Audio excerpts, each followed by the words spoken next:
స్వాగతం తెలియజేస్తున్నాం. ఈ కార్యక్రమం సమాంతరంగా యూట్యూబ్లో లైవ్ రిలే ద్వారా అందుబాటులో ఉంటుంది. ఇక్కడ జూమ్ యాప్ డౌన్లోడ్ చేసుకోవడంలో కానీ దాంట్లో లాగిన్ కావడంలో కానీ ఏదైనా ఇబ్బంది ఉన్నటువంటి వాళ్ళు దయచేసి యూట్యూబ్ ద్వారా కార్యక్రమాన్ని ఫాలో అవ్వాల్సిన భాగస్వాములు కావాల్సిందిగా విజ్ఞప్తి చేస్తున్నాం.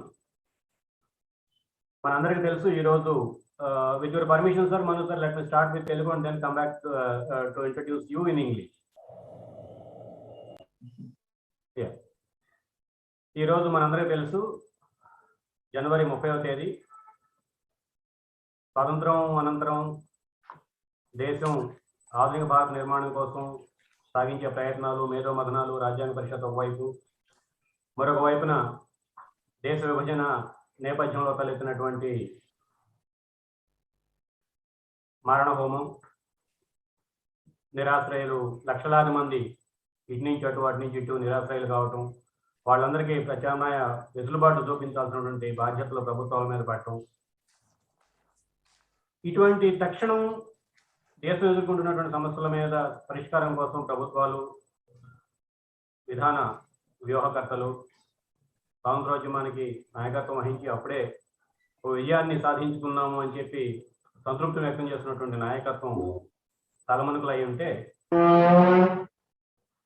మిత్రులారా చిన్న మనవి, మను చక్రవర్తి గారు, భాస్కరం గారు, వరప్రసాద్ గారు మినహా మిగతా వాళ్ళందరూ కెమెరా మరియు మైక్ రెండింటినీ ఆఫ్ చేసుకుంటే కార్యక్రమం పెద్ద అంతరాయం కొనసాగించుకోవచ్చు.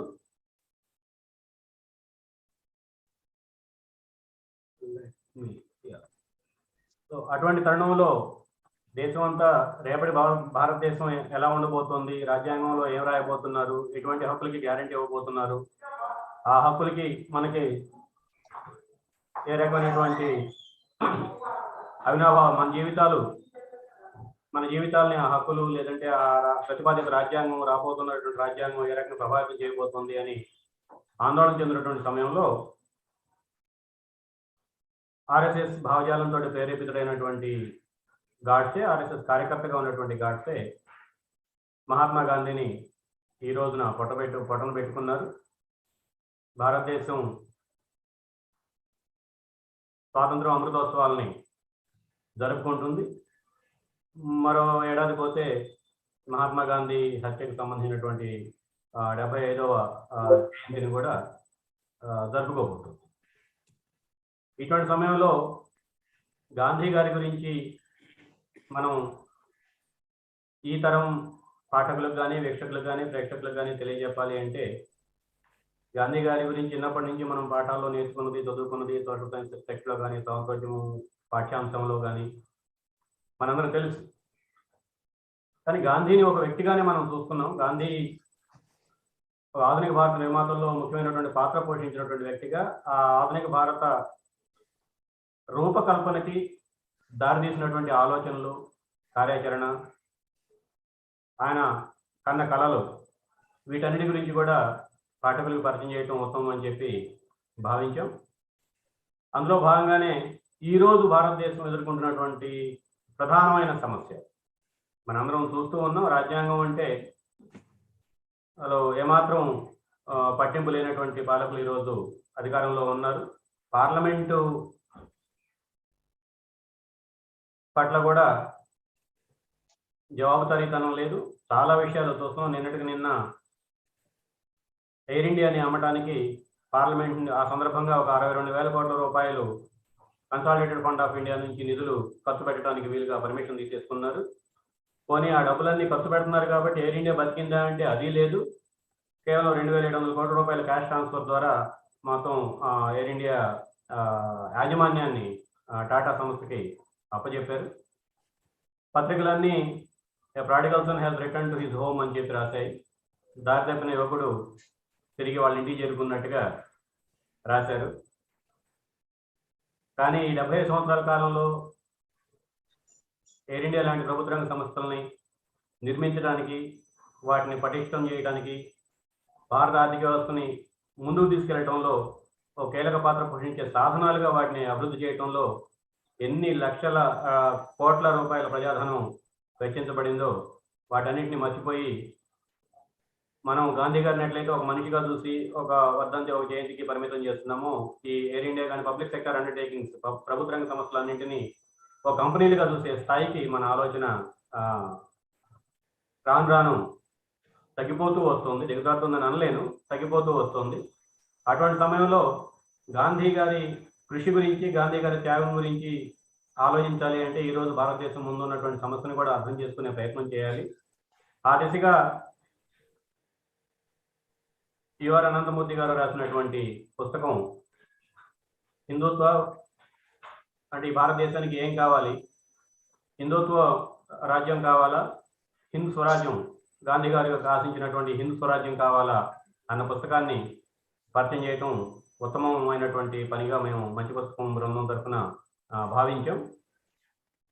బహుశా దేశమంతా 2014లో ఎన్నికల కసరత్తులో తలమునకలై ఉన్నప్పుడు, ఫలితాలు కోసం ఆశగా ఎదురు చూస్తున్న సమయంలో ఆసుపత్రి పడకపోయినా ఉండి అనంతమూర్తి గారు బహుశా 3 నెలల కాలంలో ఈ పుస్తకాన్ని రాశారు. పుస్తకానికి ముందు మాట రాసినటువంటి శివ విశ్వనాథన్ గారు ఆయన ప్రొఫెసర్. ఆయన దీని ఒక మేనిఫెస్టో, ఒక కార్యాచరణకు కరదీపికగా ప్రస్తావిస్తాడు. ఆ మేనిఫెస్టో ఒకటి కార్యాచరణ కరదీపికలో 2 భిన్న దృక్పథాలు, ధృవాలు, ఆలోచనలు, సిద్ధాంతాలు, భావజాలాల మధ్య జరిగినటువంటి సంఘర్షణ గత 75 సంవత్సరాల కాలంలో ఈ దేశాన్ని ఎక్కడి దాకా తీసుకెళ్ళింది, ఈరోజు దేశానికి ఏం కావాలి అన్న ఒక మౌలికమైన ప్రశ్నని మన ముందు వదిలిపెట్టి అనంతమూర్తి గారు చనిపోతారు.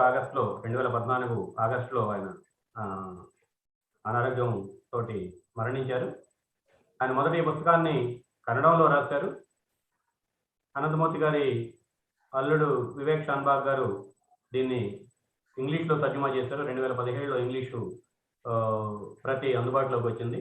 సో ఈ పుస్తకాన్ని పరిచయం చేయడం సమంజసంగా ఉంటుందని చెప్పి భావించి షాన్బాగ్ గారి ద్వారా మను చక్రవర్తి గారిని, అట్లాగే కల్లూరి భాస్కరం గారిని, డొక్క మాణిక్వర్ ప్రసాద్ గారిని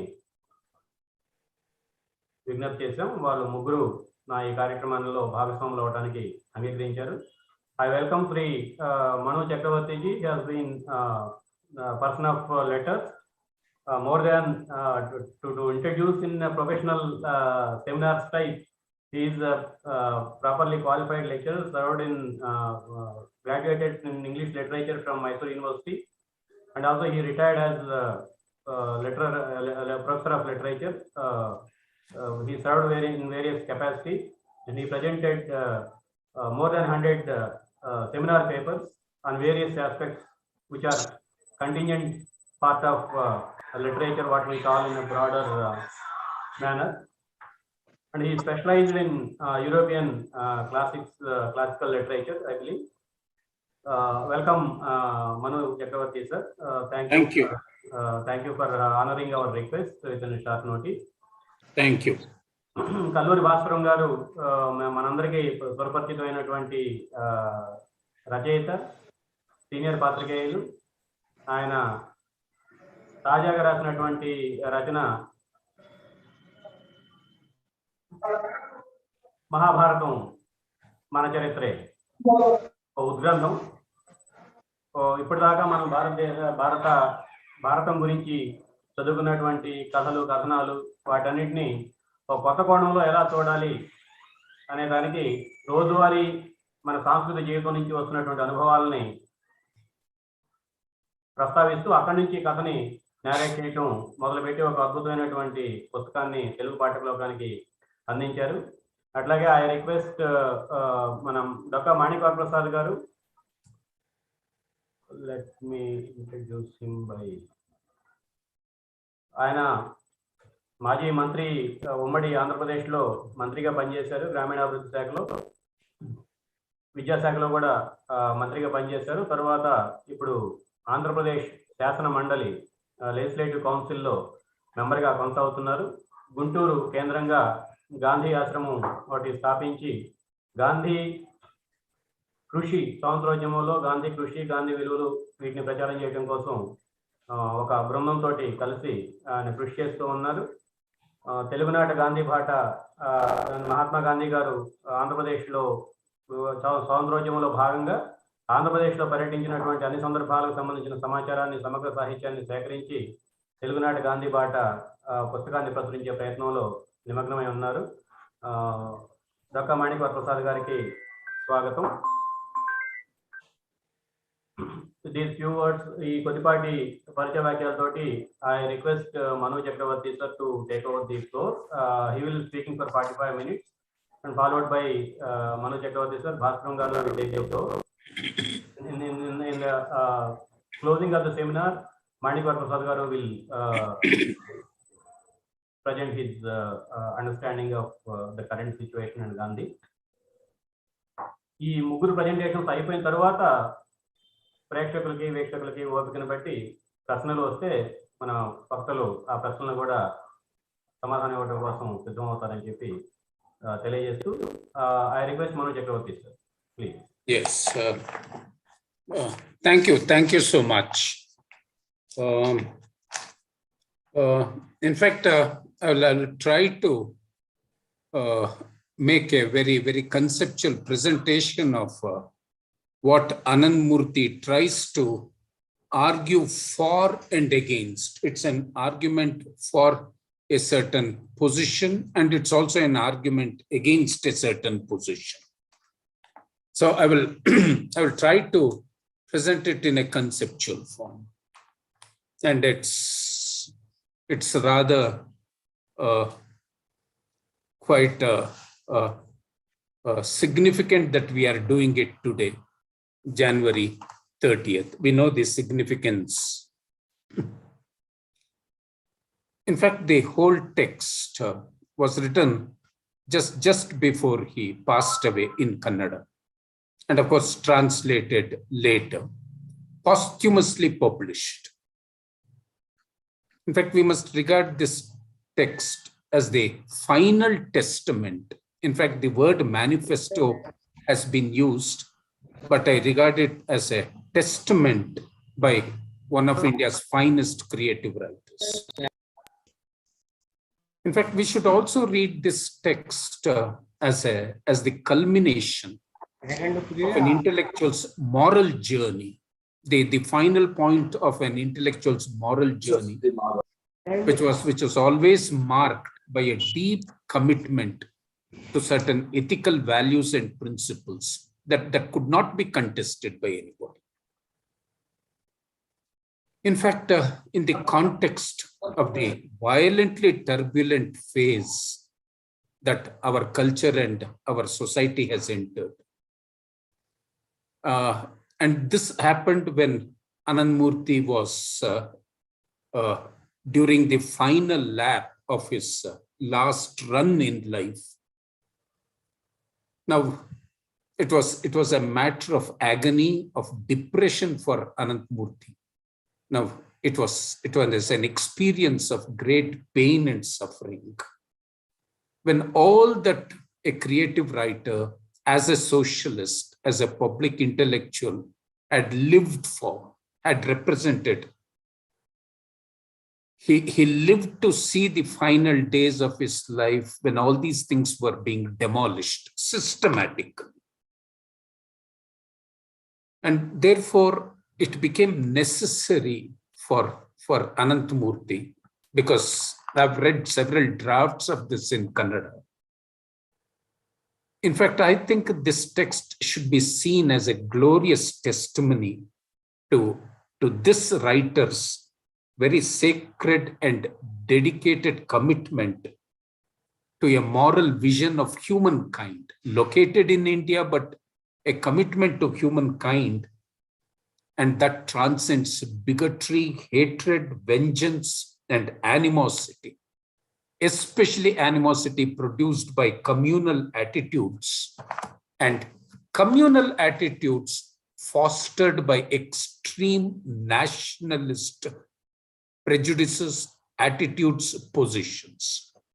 So I think this text must be seen as a violent reaction. And when I use the word violent, I'm using it very cautiously, because it's very necessary to be to become passive, submissive when we deal with oppression, when we deal with cruelty. But I use the word violence to suggest this strength of character, fortitude, not to be put down by these oppressive forces. In fact, we must read this text, Hindutva or Hind Swaraj, as part of a great ethical tradition. Now, this text, for me and for any sensitive reader, would not be an author text, but it's the text that comes from centuries of ethical practices, ethical principles. And also that particular tradition, this is crucial, this is very crucial, that tradition which believed that religion and politics were never antagonistic to each other. This tradition, the tradition I identify Anandmurti with, strongly asserts that our public and political life has to find a moral vision. And that moral vision comes through religious cosmologies. But a distinction has to be made here. And the crucial distinction is to see the difference between religion in very conventional, established terms, what we call establishment religion, and a religious vision that embraces a holistic vision of humankind and human welfare. Now, at a different level, this religious cosmological vision, this is very interesting, fully accommodates the best practices of all rationalist and secularist traditions. In fact, this religious tradition, this religious cosmology is against established, institutionalized religion. And in a very, very exalted sense, this religious cosmology that Anandmurti upholds actually embraces the best positions of rationalism and secularism. I think it requires great clarity on our part to understand that.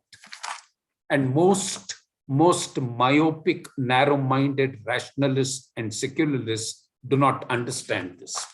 That's another problem.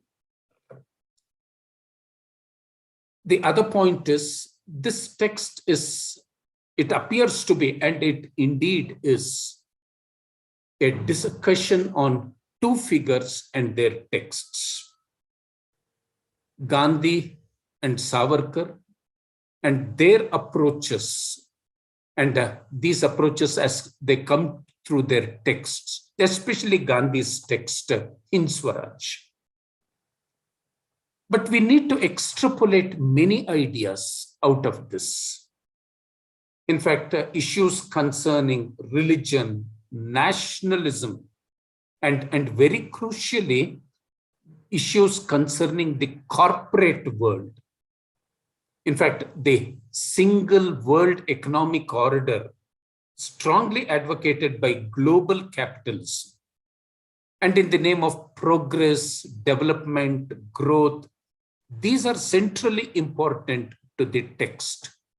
So it's wrong to assume that this book is all about Savarkar and Gandhi. Through Gandhi and Savarkar, the text turns to several other important aspects of the modern world. In fact, Hindutva or Hind Swaraj is a text that draws from all sources. And when I say all sources, these are the sources that have shaped the fundamental values, basic principles of human civilization. So this text draws from religious, literary, and philosophical sources. And the struggle is to find an ethical alternative vision to what the world in general and India in particular is passing through. In fact, let us look at the paradigms that the text begins with. In fact, the paradigms that the text offers are all related to individual positions, individual choices. The text begins with reference to the existential metaphysical crises of individuals. But when we talk of the existential crisis of an individual, the existential crisis of individuals, what we could perhaps call the metaphysical crisis that individuals face, we must also realize that it's impossible to separate personal, individual, existential, metaphysical questions. It's impossible to separate them from public, historical, social, cultural affairs. They two go together. In fact, there is no personal, individual, existential question that does not correlate with the problems of history. So, inquiries of individuals have larger political and social implications. And we cannot just dismiss them as mere personal probings. To understand Anandmurti's text requires a very, very complex understanding of the great relationship, the organic relationship between metaphysical debates, spiritual anxieties, and ethically loaded political conflicts. So the spiritual questions of individuals, the metaphysical questions of individuals are also fundamentally very, very important political questions, political issues. And each has a bearing on the other. So this very, very complex relationship between what we call the personal, the private, the individual, and the public, this complex relationship has to be understood carefully.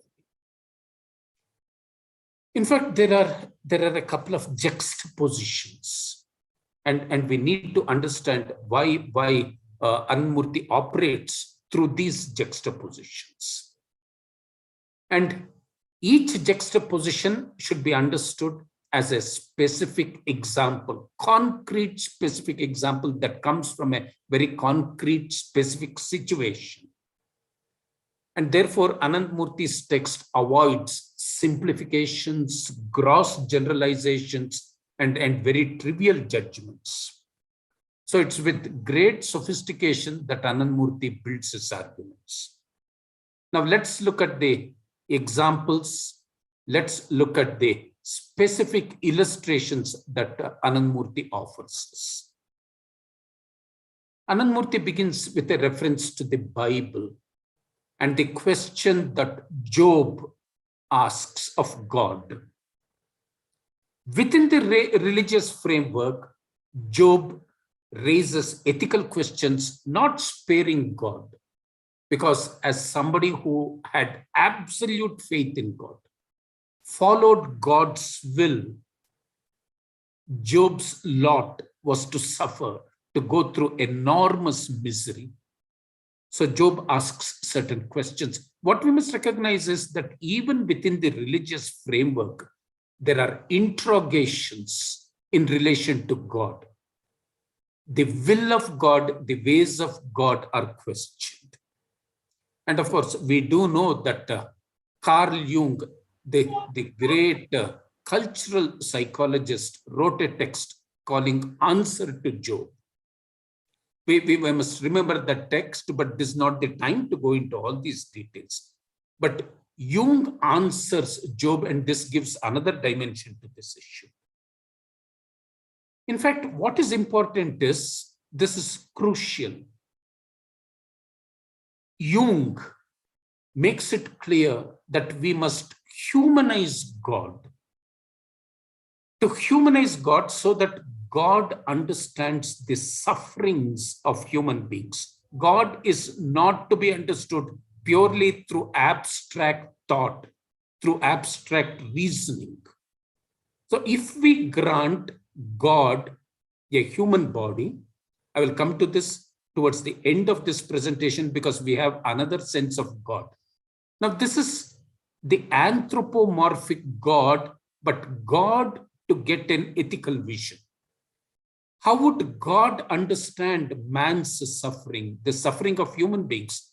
Only if we grant a body, a physical body to God, would God understand man's suffering. In fact, one of the greatest Vachanakaras of the Kannada tradition, the 10th century poet, mystic, who belonged to the weaving community, what we call the Devanga community, Devara Dasimai. Devara Dasimai asks this question in the 10th century. And let's remember, he comes from the weaving community, the Devanga tradition. He says, oh God, if only you had a body, if we were to give you the attributes, physical attributes, would you know the sufferings of human beings? So to visualize God in human form, now this is anthropomorphism, is to raise ethical questions. It's not the anthropomorphism of right-wing fundamentalists, of religious fanatics. This is a different conception of God, which is also to mean that God too must abide by certain ethical questions. So the conversion of God, the granting of human form to God, is to raise certain fundamental questions. What does it mean? It only means that religion has to answer, that religion is obliged to answer certain questions that suffering human beings ask. So religion is not an institution, religion is not part of an establishment which, for reasons of power and authority, inflicts suffering on human beings. That it's not unmindful, it ought not to be unmindful of human suffering. Now, this is the reference to Job. The second example is an example that could be seen as a literary example or a mythological reference, and that comes from the Indian tradition, the reference to Satya Harishchandra. Of all the pain, of all the misery, of all the suffering that Satya Harishchandra undergoes. Now, this is an ethical question that people who have suffered, people who have been good, who have lived a pious life, sacred life, they have the right to question God. So we create a God who is obliged, ethically obliged to answer certain questions. Questions of whom? Questions of people who have faith in God, who have submitted themselves to the will of God. And when such people raise questions, these questions are indeed legitimate. So if a human being endorses God's ways, but suffers, but goes through misery, that human being has the right to question God. You see, this is the kind of religion, this is the kind of rational, secular religion that Anand Murthy's text deals with. And therefore, the idea of God, this is very important because we have a very different idea of God. The idea of God advocated, posited by fascists, by fanatics, right-wing fanatics, now is very different from this conception of God. The religious cosmology that Anand Murthy refers to, the religious cosmology that Anand Murthy draws from, is built on very, very supreme values of truth, justice, and equality. In fact, to go through Gandhi, from whom Anand Murthy draws a lot, to go through Tagore is also to recognize the fact that religion or the idea of God, the religious structure, the religious book, the holy book, whatever the holy book, or God, whatever the God one worships, whatever God one has faith in.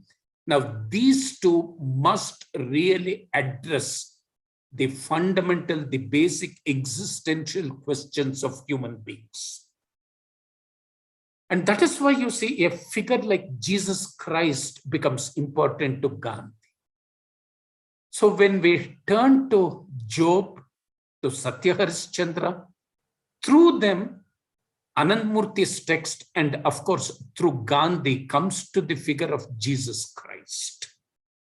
These are the juxtapositions that Anandmurti's text works out. The juxtapositions, very important, because even when we deal with religious cosmology, as I've been arguing, these cosmologies are based in rational, secular traditions. In fact, we must not recognize this religious tradition that Gandhi believed in, that Anandmurti believed in, as antagonistic. In fact, it's not the binary opposite of rational and secular traditions.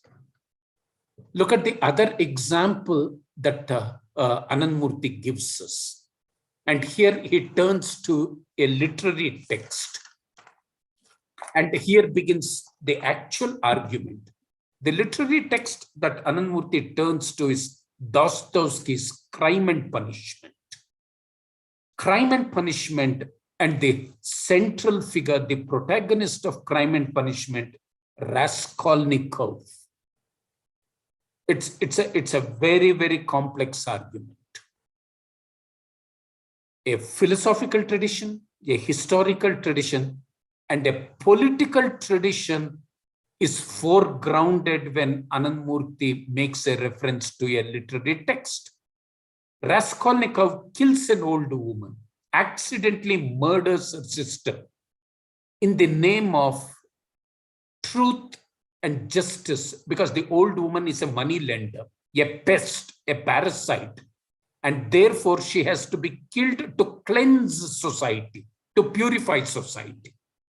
So it's an act of transgression which comes from another ethical principle. It is strange that murder is also based on another ethical principle. You see, these are the paradoxes with which we must understand this text. Raskolnikov says, if there is a pest, if there is a leech, if there is a louse, for the sake of humanity, in fact, this is the ethical tradition. I kill somebody to protect ethics. These are the paradoxes we must try to understand. And therefore, this is also, you see, part of a philosophical tradition inaugurated by Friedrich Nietzsche, and the idea of the Superman. If we turn to Nietzsche's Thus Spake Zarathustra, his text, or his notion of the death of God, the birth of tragedy. In fact, it's an attempt to locate a world where you don't have Christ. It's the anti-Christ vision. Only because Nietzsche, and following Nietzsche, you have Raskolnikov. Now, both of them, one as a philosopher, the other as a fictional character, both of them recognize the point that in a godless world, we need to create a Superman, Übermensch, to cleanse this society. So the act of killing, the act of transgression, is also an ethical act. This is very strange, very troubling, but this juxtaposition.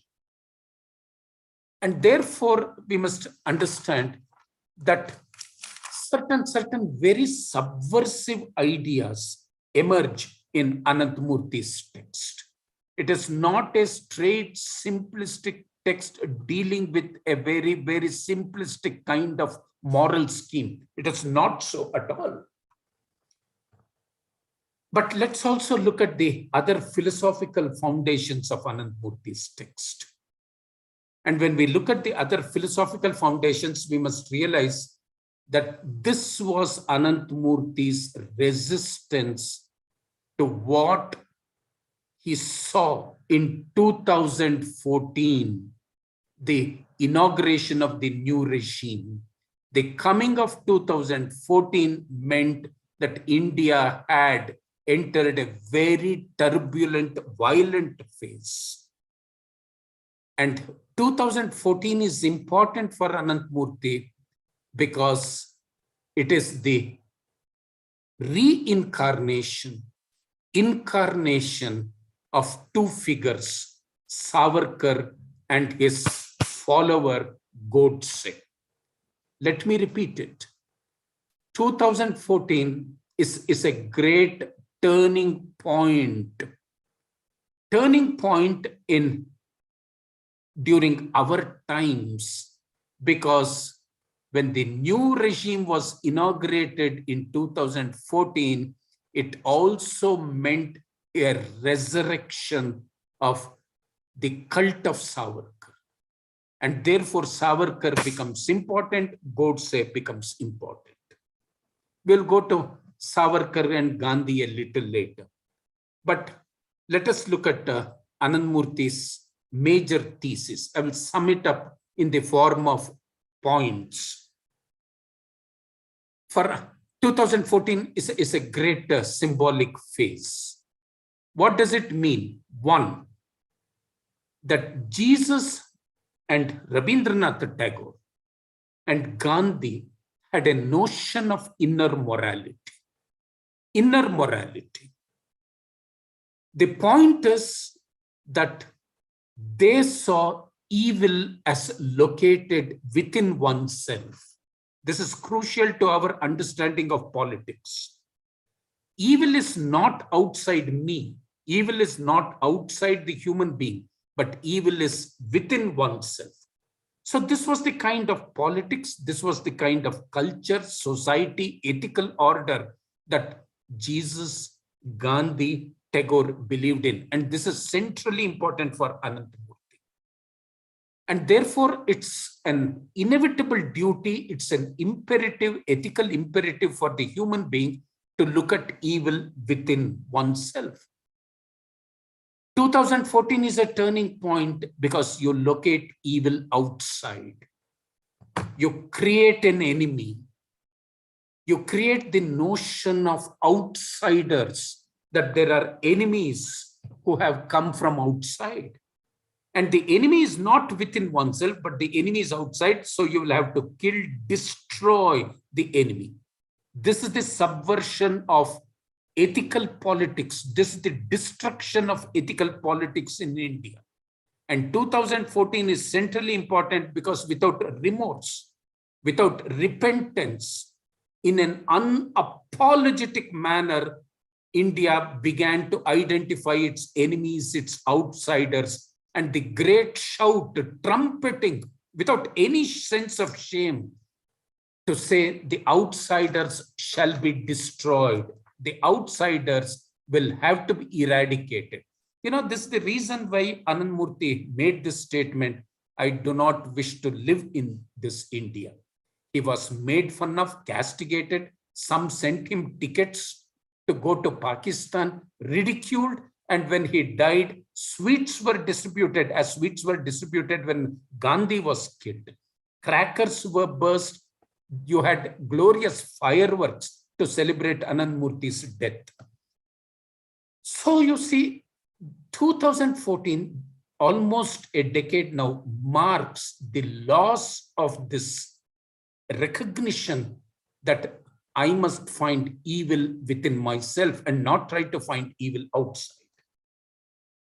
Next, Anand Murthy also notices 2014 as the loss of an important consciousness, and he borrows the term from the Buddhist tradition of the Mahasammata, by which we mean a state of consensus, where decisions are not imposed on society and on human beings, but decisions are made through consensus, public debates, where individuals and communities are consulted, consultation, discussion.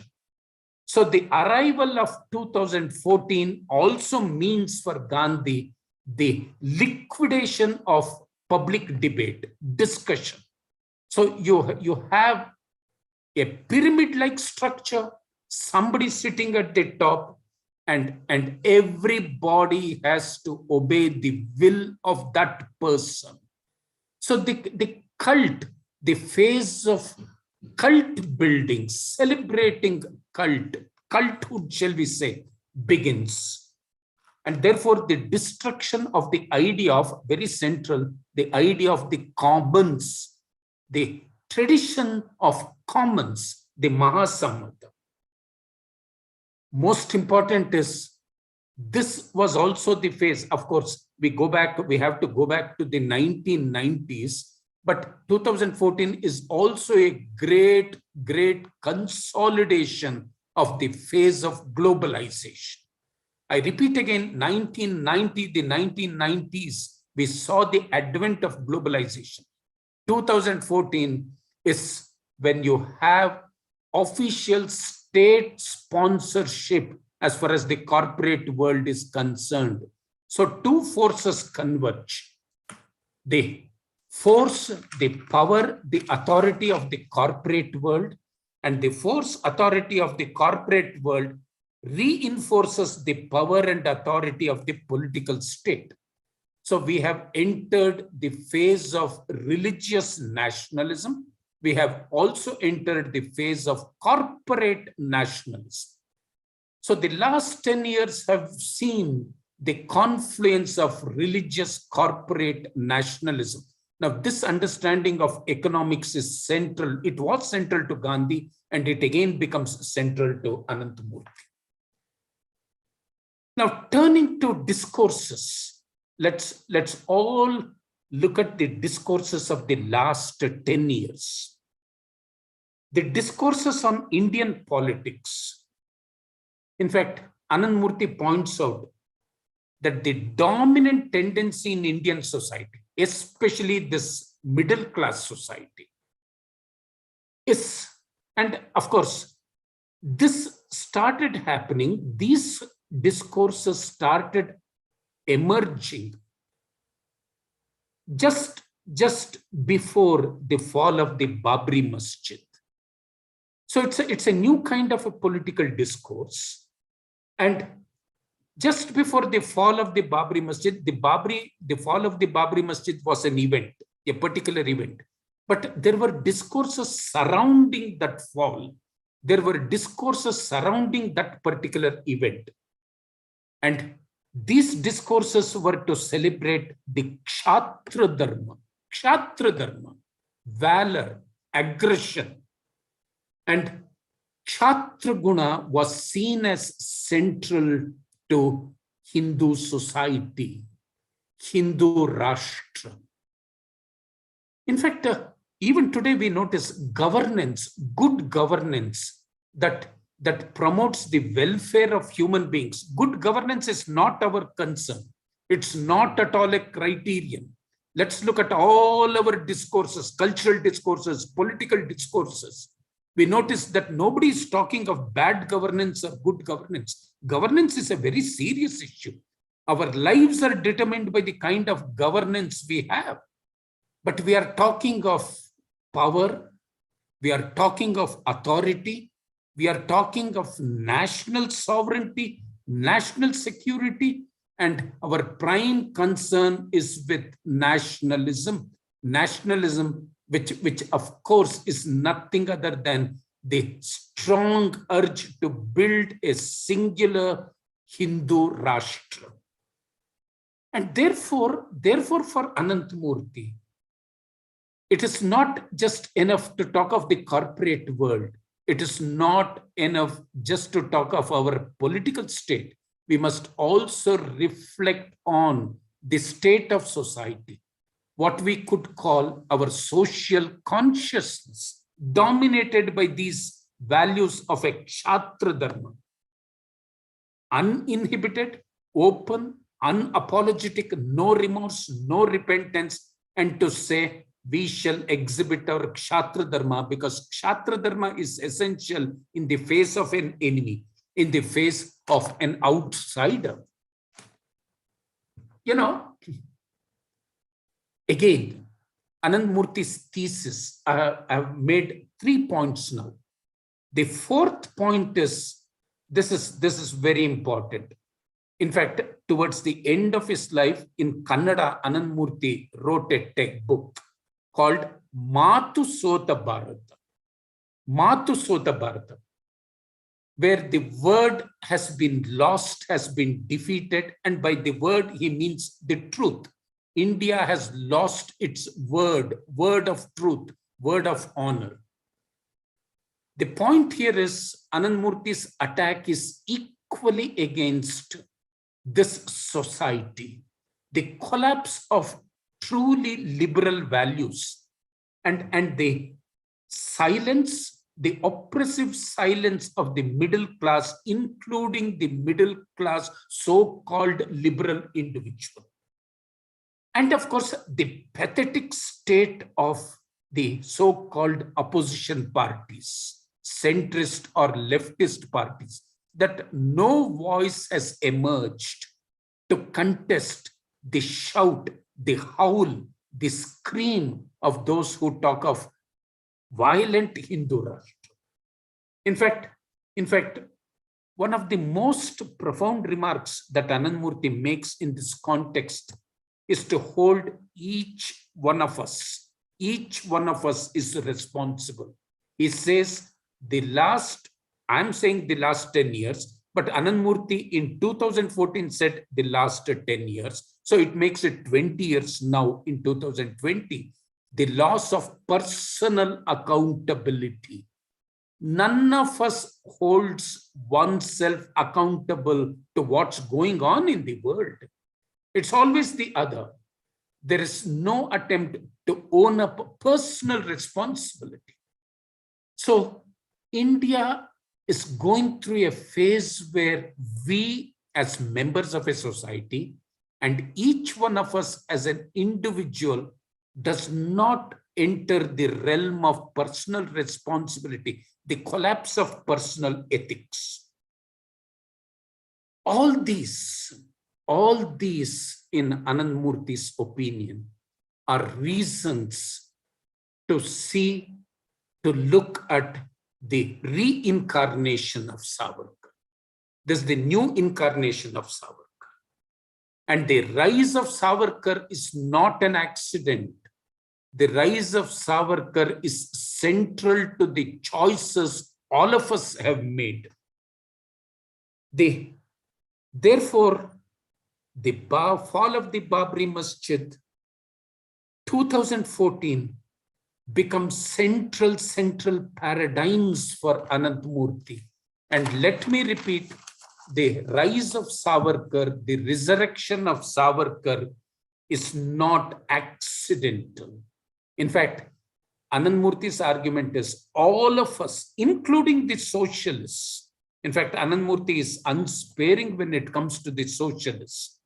In fact, several times Anand Murthy remarked that the emergence of the right-wing government at the center is only because of the idiocy, stupidity, and eccentricities of the socialists. He did not spare his own dear friends Madhu Limaye and George Fernandez, but that's a different matter. Let me become a little particular. Anand Murthy refers to two texts by Savarkar, and we will look at how his argument progresses. One is Indian War of Independence, 1857. And the other is Essentials of Hindutva that Savarkar wrote in 1921-1922. In fact, there is something astonishing here. In the first book, The Indian War of Independence, we notice a fairly inclusive Savarkar, in fact, who even attacks the British. In fact, that phase of Savarkar's life, we notice the willingness to see Hindus and Muslims as equal partners in the struggle for independence, liberation. In fact, that Savarkar is quite inclusive. But by the time we come to 1921-22, Essentials of Hindutva, the divide begins, the dichotomy begins. And Savarkar talks of India as a Punya Bhumi, and it becomes a Punya Bhumi only for those who embrace, accept without any degree of questioning the Hindu consciousness. You have to be a Hindu. If you're not a Hindu, if you don't accept that Hindutva, you will not regard India as a Punya Bhumi. Savarkar's argument is for Muslims, for Islam, India is not a Punya Bhumi. For Christians, India is not a Punya Bhumi. So they're not really people who respect India as a Punya Bhumi. The distinction begins. They do not recognize India as a Punya Bhumi. And so it becomes essential for Savarkar to assert that Hindutva, the Hindu consciousness, is the only consciousness that recognizes India as Punya Bhumi.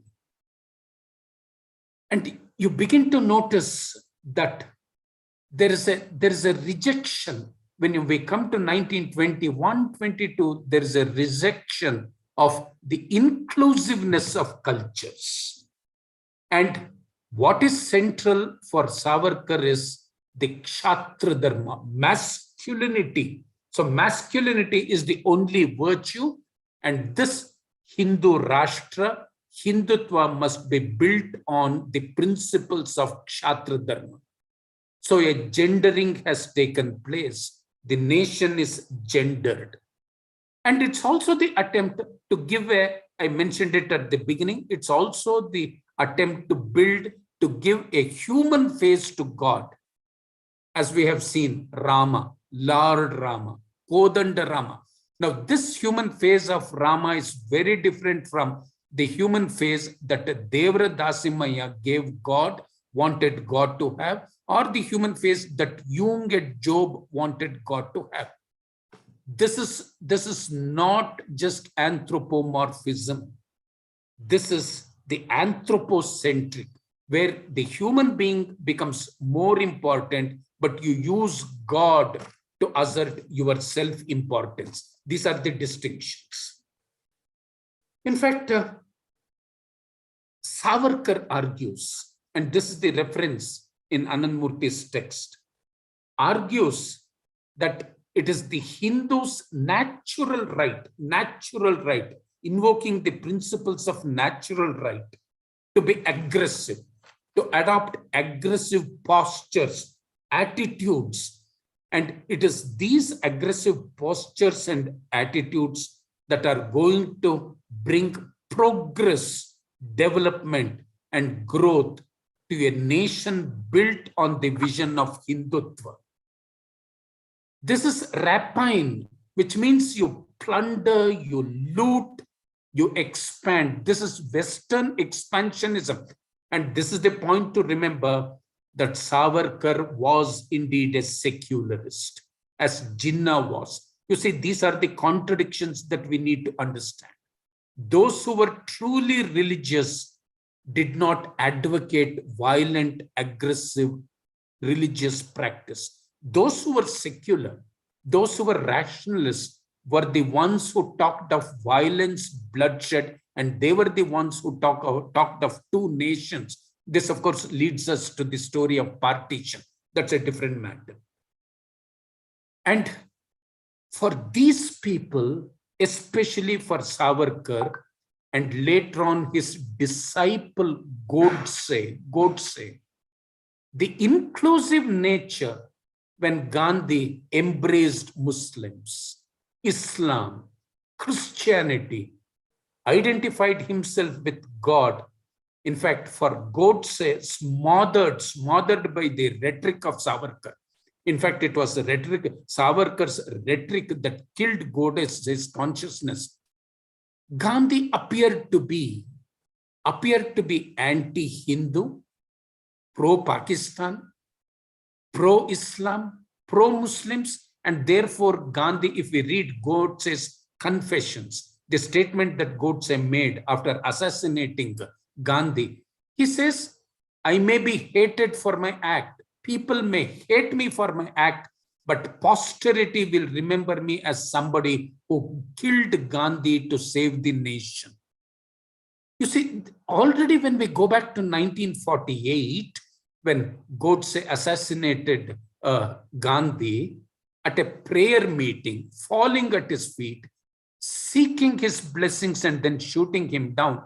This is the triumph of what I would call Savarkarism, to show that aggression, violence, and the Kshatra Guna, Kshatra Dharma are inevitable.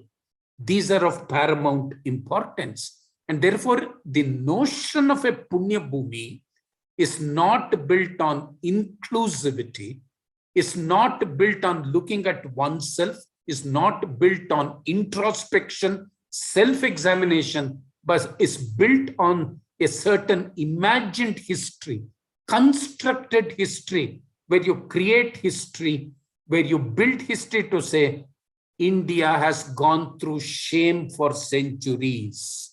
India has experienced humiliation for centuries. So you even begin to manipulate history. You even begin to distort history. And therefore, historical texts come for a lot of distortion. The invocation of history is not to build bridges of friendship and love and affection, but to create memories, imagined experiences of hatred, animosity. Godse was not even touched by Gandhi's journey into Navakhali.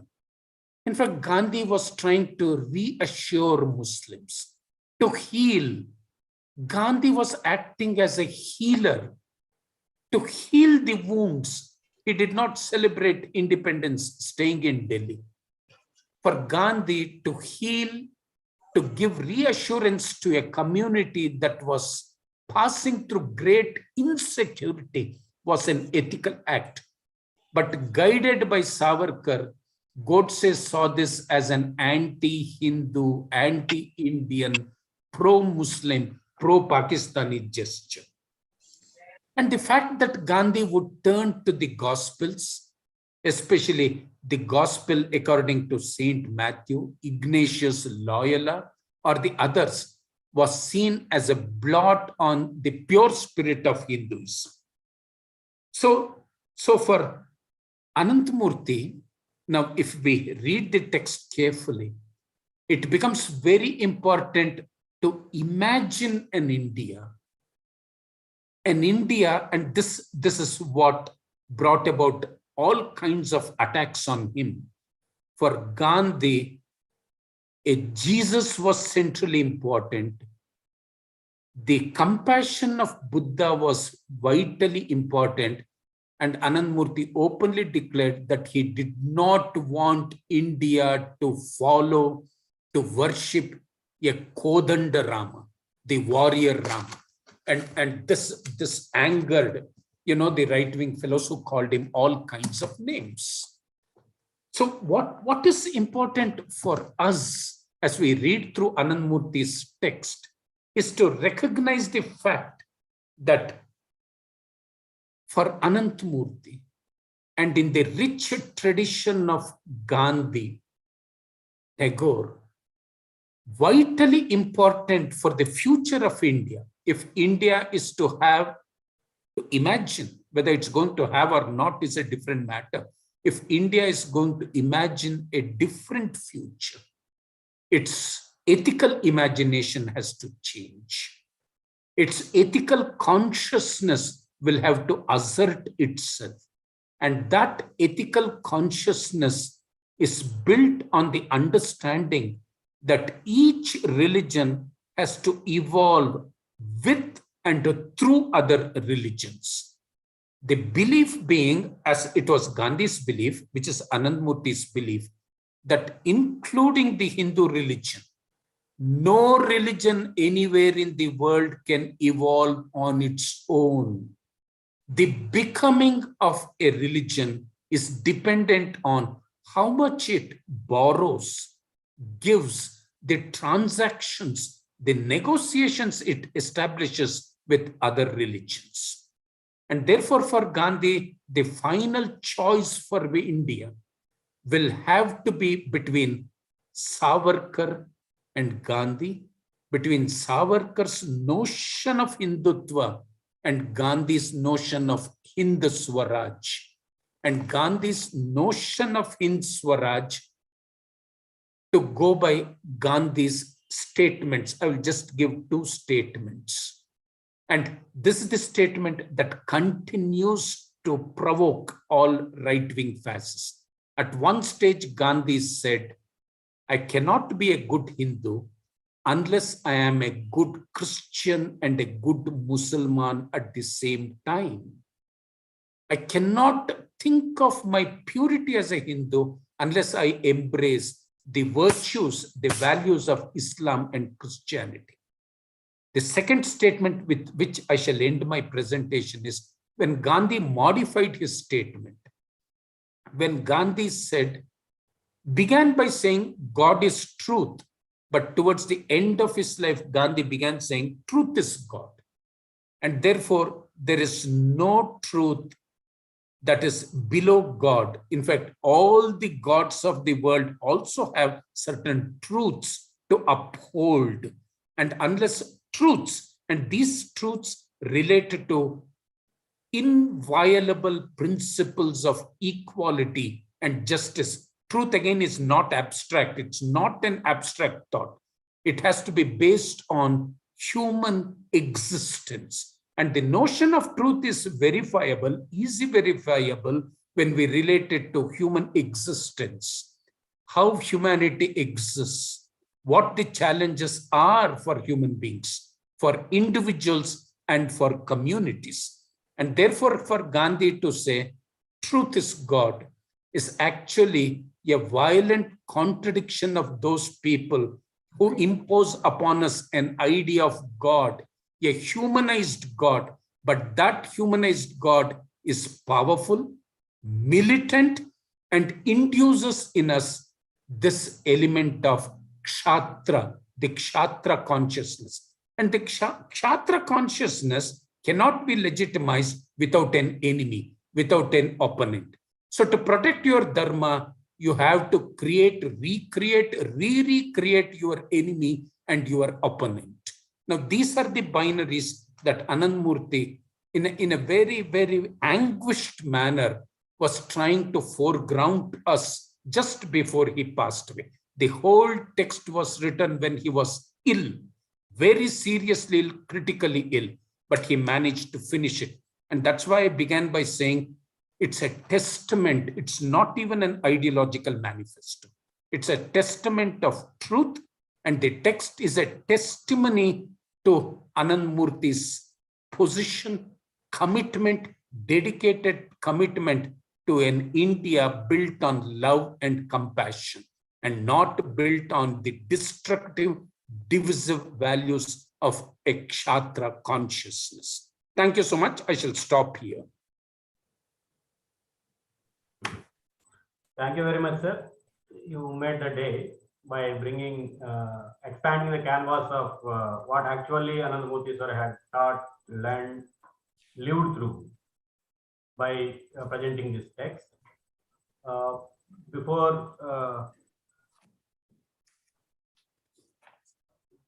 going into Bhaskaran garu, మీరు mic on చేస్తారా?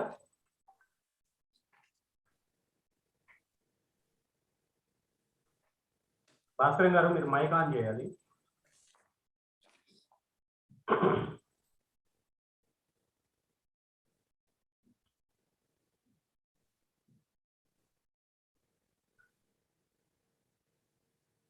భాస్కరన్ గారి mic ready అయ్యే లోపు మిత్రులారా, మన ముఖ్య వక్త మనోజ్ చక్రవర్తి గారు చాలా కీలకమైనటువంటి అంశాలని మన ముందు పెట్టారు. వినిపిస్తోందండి? ఇప్పుడు వినిపిస్తుంది. Thank you. భాస్కర్ గారు మీరు మాట్లాడండి. ఓకే. మను చక్రవర్తి గారికి, మాజీ మంత్రివర్యులు మాణిక్య వరప్రసాద్ గారికి, ఈ కార్యక్రమాన్ని మోడరేట్ చేస్తున్నటువంటి కొండూరు వీరయ్య గారికి నమస్కారం. మంచి పుస్తకం ప్రసంగ పరంపరను చాలా జయప్రదంగా నిర్వహిస్తున్నటువంటి నిర్వాహకులు, ముఖ్యంగా వీరయ్య గారికి అభినందనలు.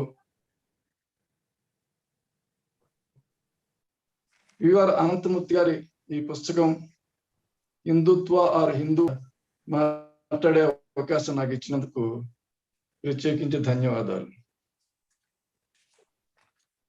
యువర్ అనంతమూర్తి గారు జగమెరిగినటువంటి రచయిత, విద్వాంసులు.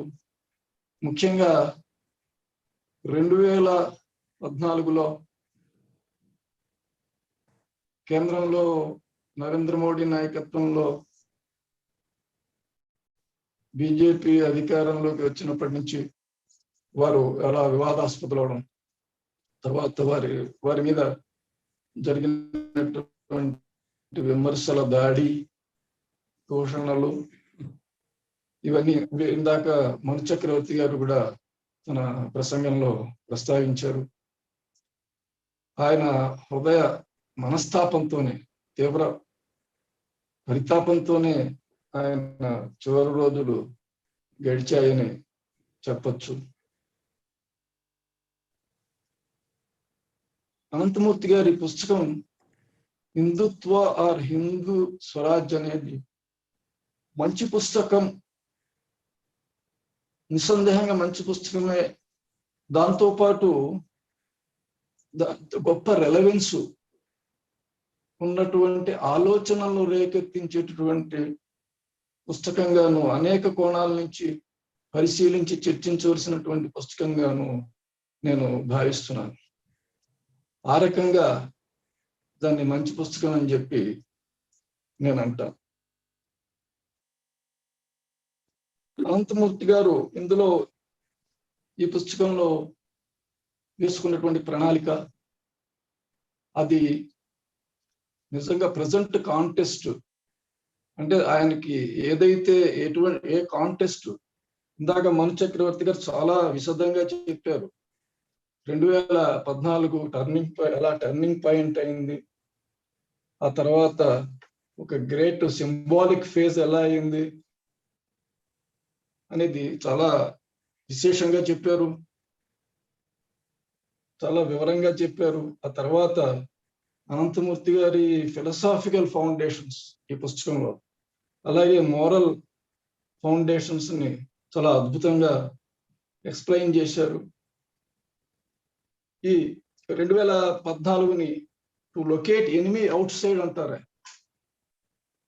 అనంతమూర్తి గారు ఏదైతే తన పుస్తకంలో వివరించారో దాన్ని చాలా అద్భుతంగా మనకి దానిలో ఆ మాటల్లో చూపించారు.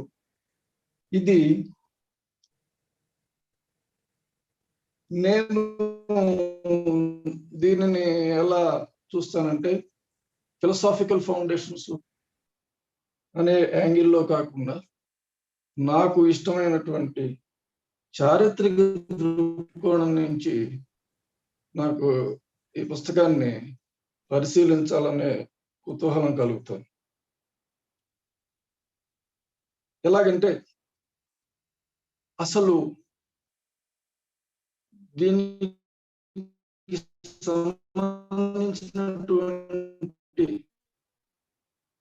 చారిత్రక భూమిక ఏమిటి అనేటటువంటి విషయాల్లోకి వెళ్ళే ప్రయత్నం నేను చేస్తాను.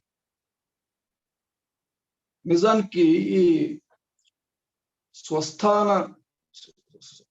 అభిమానము, స్వభాషాభిమానము, ఈ స్వ అనేటటువంటి స్పృహ భారతదేశంలో ఆధునిక కాలంలో ఎప్పుడు ఆరంభమైంది అని మూలాల్లోని తడిగితే బెంగాల్ విభజనకి బ్రిటిష్ వాళ్ళు చేసినటువంటి ప్రయత్నంలో దీని మూలాలు కనిపిస్తాయని నాకు అనిపిస్తుంది. ఈ బెంగాల్ విభజన అనేది దీనికి ప్రారంభం.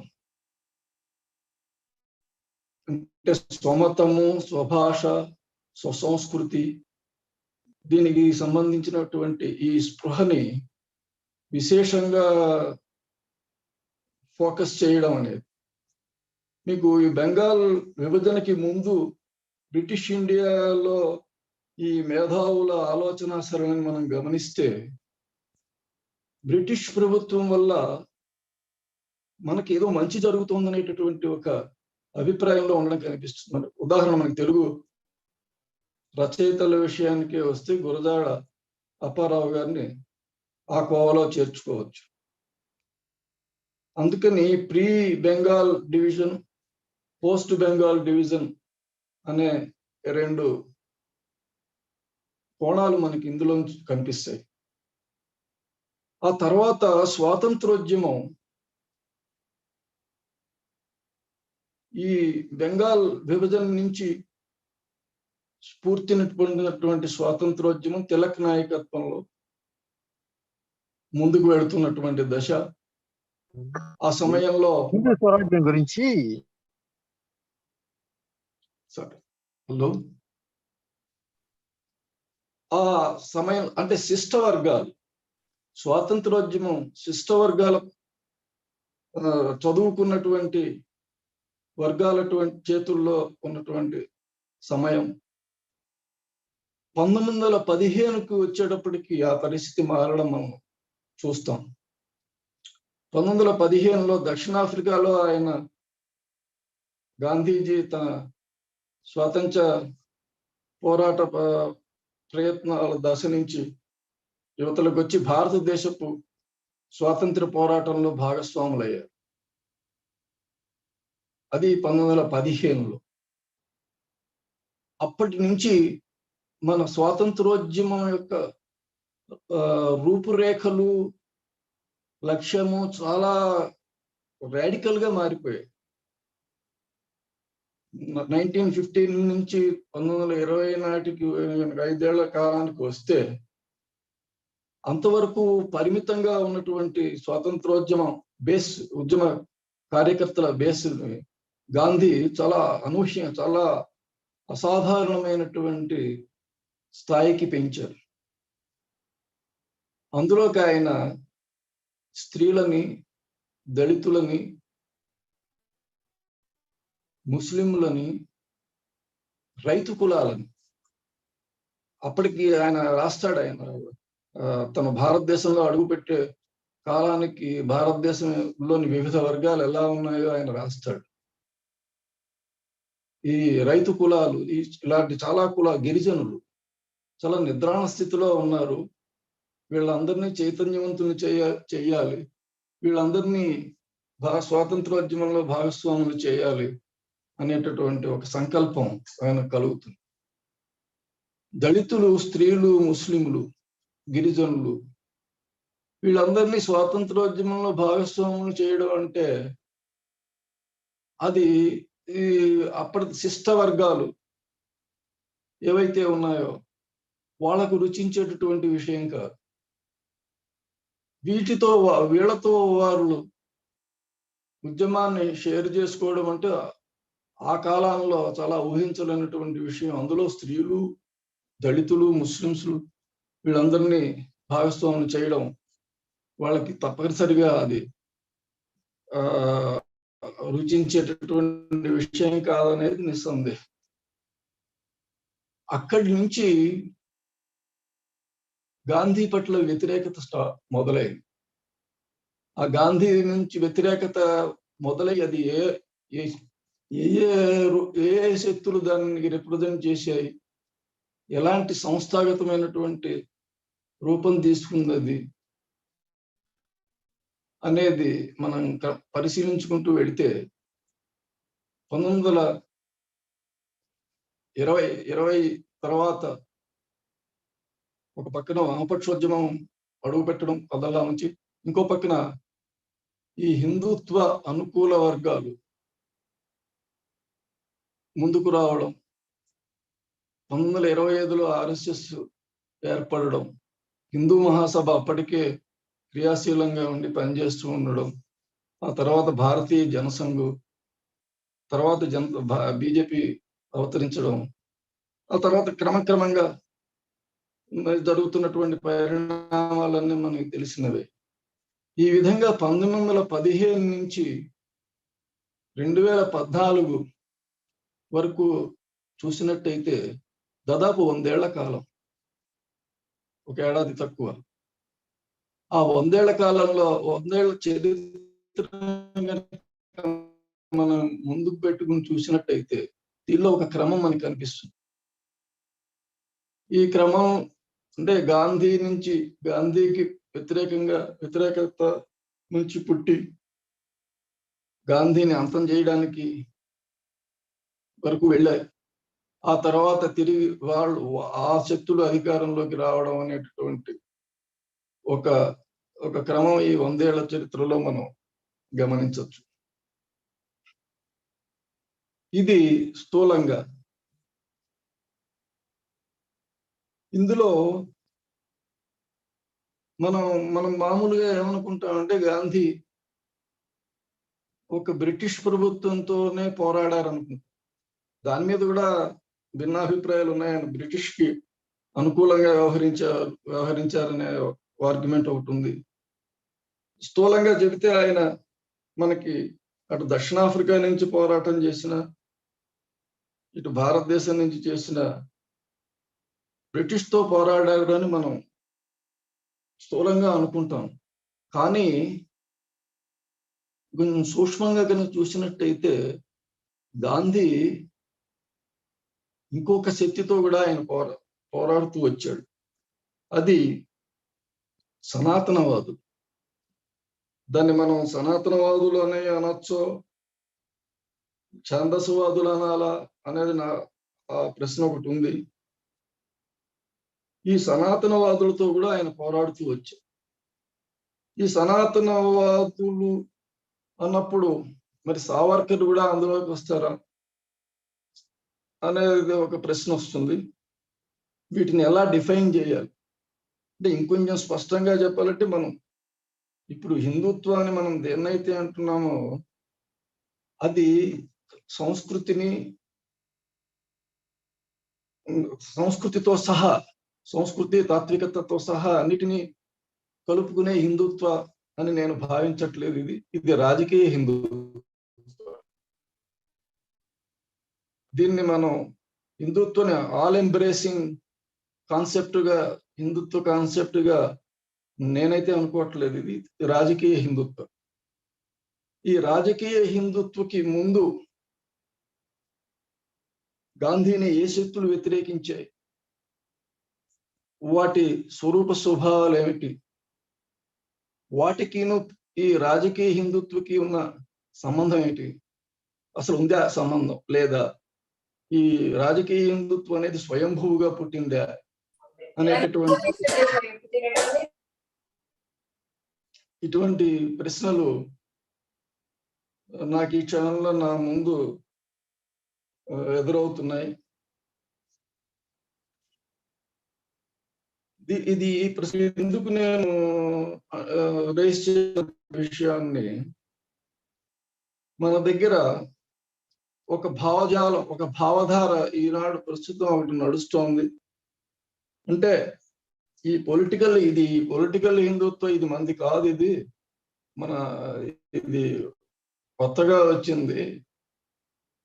బ్రిటిష్ వలసపాకి ముందు హిందూ ముస్లిం ఐక్యత గొప్పగా వర్ధిల్లినటువంటి ఒక దశ ఉంది.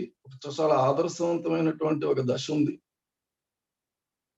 బ్రిటిష్ వలస పాలన దాన్ని కరప్ట్ చేసేసింది. అంచేత ఆ ఆదర్శవంతమైనటువంటి ఆ వ్యవస్థ వేరు. మనం మళ్ళీ ఆ వ్యవస్థని, ఈ వలస అనుభవాన్ని, దీన్ని తుడిచిపెట్టుకుని దీన్ని మనం పక్కకు పెట్టేసి దీనికి ముందున్నటువంటి దశను మనం పునరుద్ధరించుకోవాలి అనే ఒక స్కూల్ ఆఫ్ థాట్ ఉంది ఇప్పుడు. దాన్ని నేను దృష్టిలో పెట్టుకుని నాకు ఈ అనంతమూర్తి గారి పుస్తకం చదువుతున్నంతసేపు నాలో, అంటే అంతకు ముందు కూడా నాలో ఉన్న ప్రశ్నలు ఇవి. ఈ పుస్తకం చదువుతున్నప్పుడు దీని గురించినటువంటి ఆలోచన నాకు మళ్ళీ వచ్చాయి. ఈ ప్రశ్నలకి కూడా నేను ఈ పుస్తకాన్ని చదవడం జరిగింది. ఆ రకంగా ఇప్పుడు గాంధీని ఆయన చేసినటువంటి పోరాటాన్ని కనుక చూస్తే, మనం ఇందాక చెప్పినట్టు ఆయన బ్రిటిష్ తోనే పోరాడలేదు, ఇంకా రకరకాల యుద్ధాలు చేసి, నేను మహాభారతం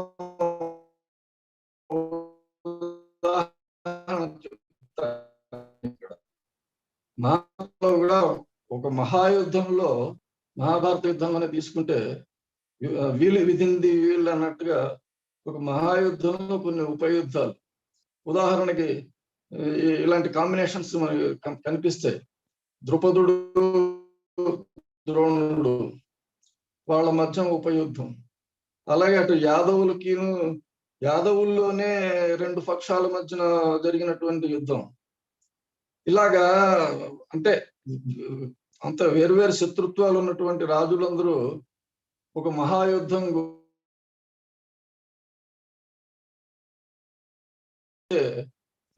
ఆయన బ్రిటిష్ తో పోరాటం అనే ఒక మహాయుద్ధం చూస్తే సావర్కర్తో ఒక పక్కన. చెప్పండి. కొంచెం మీ దగ్గర ఇంటర్నెట్ చెప్పండి వీరయ్య గారు. ఇంటర్నెట్ వీక్ గా ఉందండి, కొంచెం అది చూడరా. బాబుని ఇంటర్నెట్ చూడమని చెప్పరా. మీ దగ్గర ఇంటర్నెట్ వీక్ గా ఉండి మాట కట్ అవుతుంది మధ్య మధ్యలో. ఓకే, నేను సెట్ ట్రై చేస్తాను. Okay okay okay, right, thanks. Continue.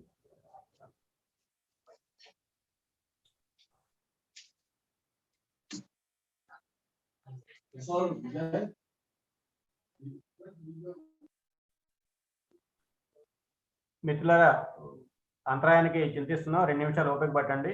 అక్కడ కొద్దిగా మంచి పాయింట్స్ చెప్తున్నారు, మధ్యలో ఇంటర్నెట్ కొంచెం ఇంటరప్ట్ చేస్తూ ఉంది.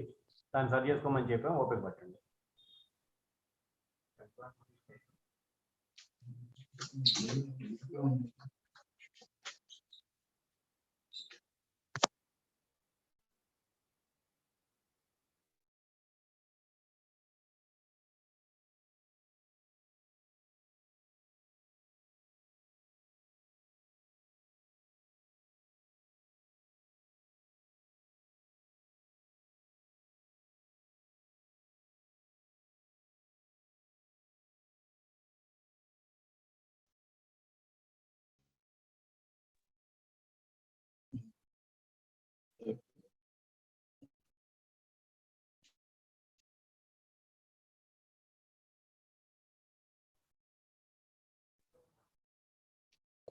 కంటిన్యూ చేయండి సార్. అది వినిపిస్తుందండి? వినిపిస్తుంది. ఓకే,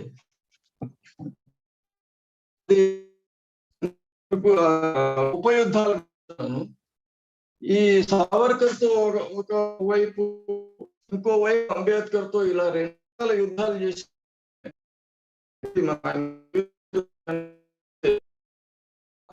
సావర్కర్ తోనూ 2 రకాలుగా చేశాడు. వాటిని దృష్టిలో వస్తుంది.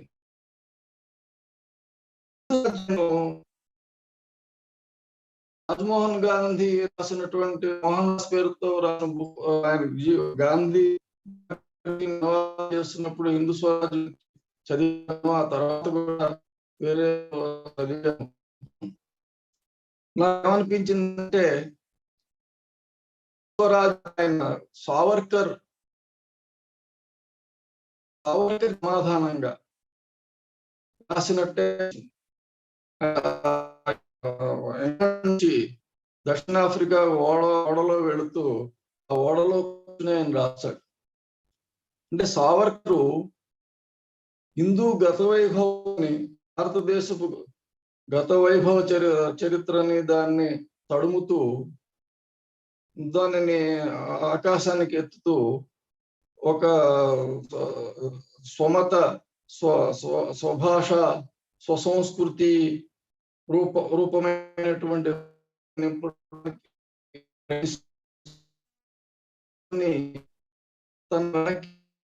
తన తిప్పుకుంటు అనే భావన గాంధీ గారికి అప్పటికే కలిగింది. అలాగే ఆ పుస్తకంలో ఆయన ఒక ఉదాహరణ రాస్తారు. గాంధీజీ అనే ఆయన వీళ్ళందరినీ కలిపినటువంటి వ్యక్తి. ఆ సందర్భంలో ఒక సమావేశానికి ఆయన గాంధీను సావర్కర్ని ఇద్దరిని ఆహ్వానిస్తాడు. ఆహ్వానించినప్పుడు అక్కడ అందులో పాల్గొన్నటువంటి శ్రోతలు గాంధీని వినడానికన్నా సావర్కర్ని వినడానికి ఎక్కువ కుతూహలం చూపించారంటారు. ఇవన్నీ కూడా గాంధీని కొంచెం ఆయన ఆలోచన కొంచెం తప్పించాయని నాకు అనిపించింది.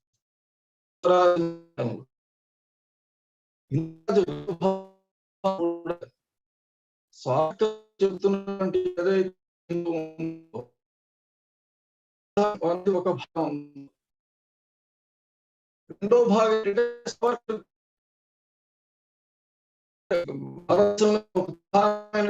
మెజారిటీ వర్గం వైపు లాకు వాళ్ళని తన వైపు ఆకర్షించుకోవడానికి తను ఏమైనా చేయాలనే తొందరగా గాంధీలో కనిపిస్తుంది. అందుకని ఆ రెండో భాగంలో ఏమవుతుందంటే హిందూ స్వరాజ్యలో గత వైభవాన్ని కీర్తించడంలో, మనం ఇంతవాళ్ళం అంతవాళ్ళం అని చెప్పడంలో, ఈ సంస్కృతి ఇంత గొప్పది అని చెప్పడంలో ఆయన సావర్కర్ని మించడానికి ప్రయత్నం చేస్తారు. ఇది నాకు హిందూ స్వరాజ్యలో చాలా స్పష్టంగా గ్లోరిఫికేషన్ అనేది ఆయన స్వభావ విరుద్ధంగా చేశాడని చెప్పి నాకు అనిపిస్తుంది. అంచేత నేను హిందూ స్వరాజ్ని రెండు రకాలుగా చూడాల్సినటువంటి అవసరం ఉందని నేను అనుకుంటున్నాను. ఆ సావర్కర్తో పోటీ పడడం. మనకి ఇంకొక ఉదాహరణ అంబేద్కర్, అనంతరమూర్తి గారి పుస్తకంలో ఈ ఆస్పెక్ట్ చర్చించలేదు, కానీ నేను దీన్ని ఈ పోలిక కోసం ఉదాహరిస్తున్నాను. అంబేద్కర్ తో కూడా గాంధీకి ఇదే సమస్య ఎదురయ్యేది. అటు హిందువులకి, ఇటు దళితులకి, అందరికీ, ముస్లింలకి కూడా నేనే ఏకైక నాయకుడిని అని అనుకుంటున్నటువంటి దశలో అటు సావర్కర్ మెజారిటీ హిందువుల్ని తన వైపు ఆకర్షిస్తుంటే, అంబేద్కర్ దళితుల్ని తన వైపు లాక్కుంటున్నాడు. అంచేత మళ్ళీ దళితులను ఆకర్షించడానికి మళ్ళీ అటు అంబేద్కర్తో ఆయన పోరాటం చేశారు. అలాగా ఈ ఉపయుద్ధాలు,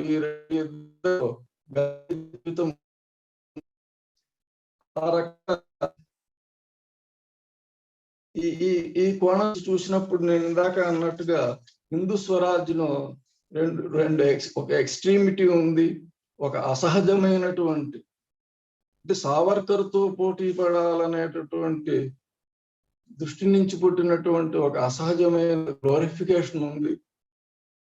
రెండోది ఒక ఎజెండా. అందుకనే దీన్ని, ఈ పుస్తకం గురించి శివ విశ్వనాథ్ రాసినటువంటి ఫోర్వర్డ్ లో ఆయన ఆ ఎసెన్స్ ని చాలా బాగా చెప్తారు. దాన్ని ఆయన ఏమంటారంటే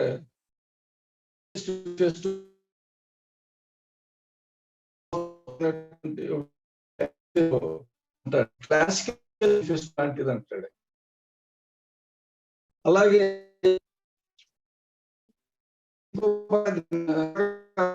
గారు మేనిఫెస్టోని మించిన టెస్టమెంట్ అన్నారు. ఆలోచించినట్టు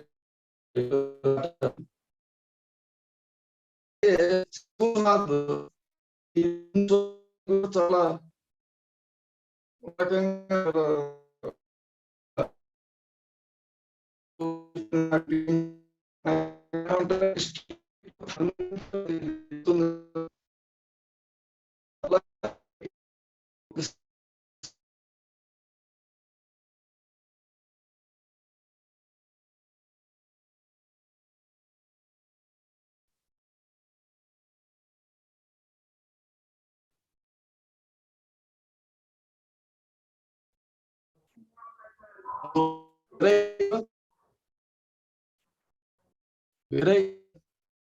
సార్, మీ దగ్గర పూర్తిగా వాయిస్ బ్రేక్ అయినట్టుంది, వినపట్టలేదు.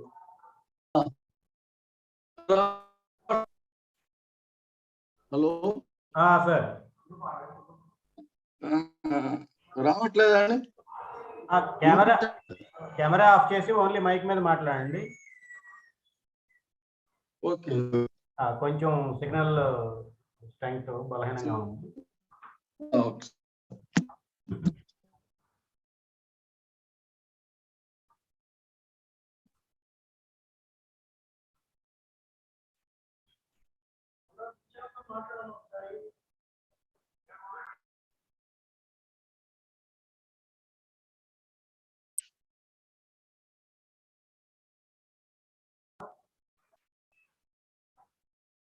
భాస్కర్ గారు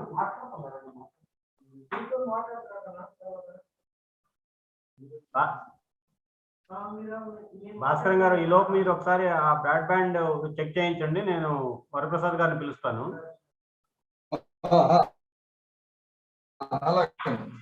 ఓకే. మాణిక్ వరప్రసాద్ గారు,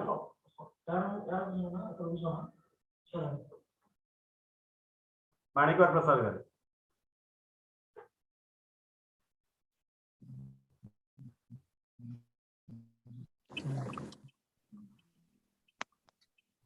మాణిక్ వరప్రసాద్ గారు కెమెరా కూడా ఆన్ చేస్తారా? హలో, చెప్పండి. Okay okay. హలో, భాస్కర్ గారిది బ్రేక్ ఇస్తున్నారా ఏంటి? నాకు అర్థం కాదు. కాదు, సిగ్నల్ వీక్ గా ఉంది, మాట కంప్లీట్ బ్రేక్ డౌన్ అవుతుంది. ఈ లోపు సార్ వెరిఫై చేసుకుంటారు. అంటే నేను కూడా ఒక జర్నీలో ఉన్నాను. ఎంతసేపు పడుతుంది మీరు చేసుకోవడానికి? ఇట్ ఈస్ వేరే లాంగ్ జర్నీలో ఉన్నాలే. ఒక 2-3 minutes మాట్లాడి, అంటే భాస్కర్ గారు మాట్లాడతారేమో, నేను ఆయనకు సబ్స్టిట్యూట్ చేద్దాం అనుకున్నాను. భాస్కర్ గారిది ఇక బ్రేక్ అయినట్టేనా? అవునండి. ఓకే ఓకే, అట్లయితే నేను ఒక 2 నిమిషాలు మాట్లాడతాను. అట్లయితే ఓకేనా? మాట్లాడు. అందరికీ నమస్కారం. ఈరోజు మహాత్మా గాంధీ వర్ధంతి. ఈ వర్ధంతి సందర్భంగా ఆయన రాసినటువంటి ఒక సెమినల్ వర్క్, అంటే ఒక మార్గం చూపే ఒక పుస్తకం, హిందూ స్వరాజ్ పుస్తకం గురించి చర్చించాలని మంచి పుస్తకం అనుకోవడం, దానిలో మంచి వక్తల్ని మను చక్రవర్తి గారిని, తర్వాత కల్లూరు భాస్కరం గారి లాంటి నిష్ణాతుల్ని ఆహ్వానించడం నిజంగా మంచి పరిణామం. ఈ పుస్తకం మీద చర్చ చాలా భారీ స్థాయిలో జరగాల్సిన అవసరం ఉంది. నేను మంచి పుస్తకానికి లేకపోతే గాంధీయన్స్ అందరికి కూడా నా అపీల్ ఏంటంటే, ఈ సంవత్సరం స్వర్ణోత్సవాలు, భారతదేశం స్వాతంత్రం వచ్చి స్వర్ణోత్సవాల సందర్భంగా గత సంవత్సర కాలంగా అనేక కార్యక్రమాలు జరుగుతాయి. అదేవిధంగా ఈ సంవత్సరం 74వ వర్ధంతి, రేపు రాబోయేది 75వ వర్ధంతి. అంటే దానికి కూడా స్వర్ణోత్సవాలు వచ్చాయి. 75 సంవత్సరాల వర్ధంతిని ఒక నెల ప్రోగ్రామ్ గానో లేకపోతే అనేక చర్చలుగా గాంధీ యొక్క ఐడియాలజీస్ చర్చించాల్సిన అవసరం చాలా ఉంది. స్వర్ణోత్సవాలని ఏ విధంగా అయితే క్యాపిటలైజ్ చేస్తున్నారు, ఆ క్యాపిటలైజేషన్ ని ఆపుతూ, లేకపోతే దానికి ప్రత్యామ్నాయంగా గాంధీ ఎందుకు చనిపోయాడు అనేది కూడా, స్వాతంత్రోద్యమానికి ఎంత ఇంపార్టెన్స్ ఉందో గాంధీ చనిపోయిన సందర్భం అంతకంటే ప్రాధాన్యత ఉంది ఈరోజు.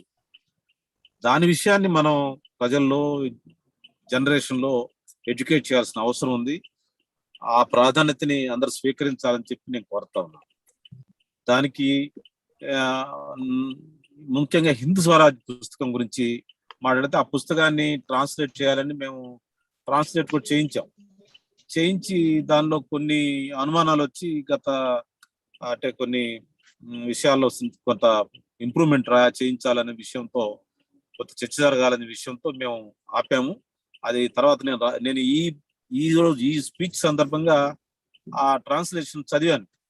చాలా అద్భుతంగా వచ్చింది. దానిలో చిన్ననే భాస్కర్ గారు లాంటి పెద్దలతో మాట్లాడి, కొంతమంది మిత్రులతో మాట్లాడి, వీరయ్య గారు మీరు కూడా సాయం చేయాలి, దాన్ని వెంటనే పబ్లిష్ చేస్తాను. సంబంధించిన టెక్నికల్ ఇష్యూస్ ఉన్నాయి, ఆ విషయస్ నేను మాట్లాడతాను. అయితే ఇప్పుడు నేను ఇందాక పెద్దలు చక్రవర్తి గారు చాలా విషయాలు, మను చక్రవర్తి గారు చాలా విషయాలు, చాలా బ్రాడ్ ఫిలసాఫికల్ ఇష్యూస్ చెప్పాడు.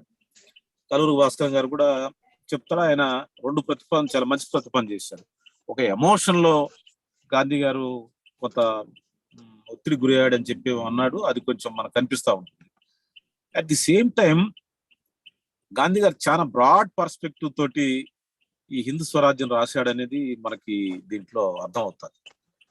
ఎందుకంటే ఆ రోజు ఆ 10 days లో ఆ లండన్ లో సావర్కర్ మిత్రులతో ఆర్గ్యుమెంట్ అయిన తర్వాత, అంటే ఎక్స్ట్రీమిస్ట్ తో ఆర్గ్యుమెంట్స్ అయిపోయిన తర్వాత, రిటర్న్ లో వాళ్ళకి జవాబుగా రాశాడు. మనకి డైలాగ్ లో అర్థం అవుతుంది. ఆ పుస్తకం మొత్తం కూడా dialogue between Savarkar and Gandhi dialogue.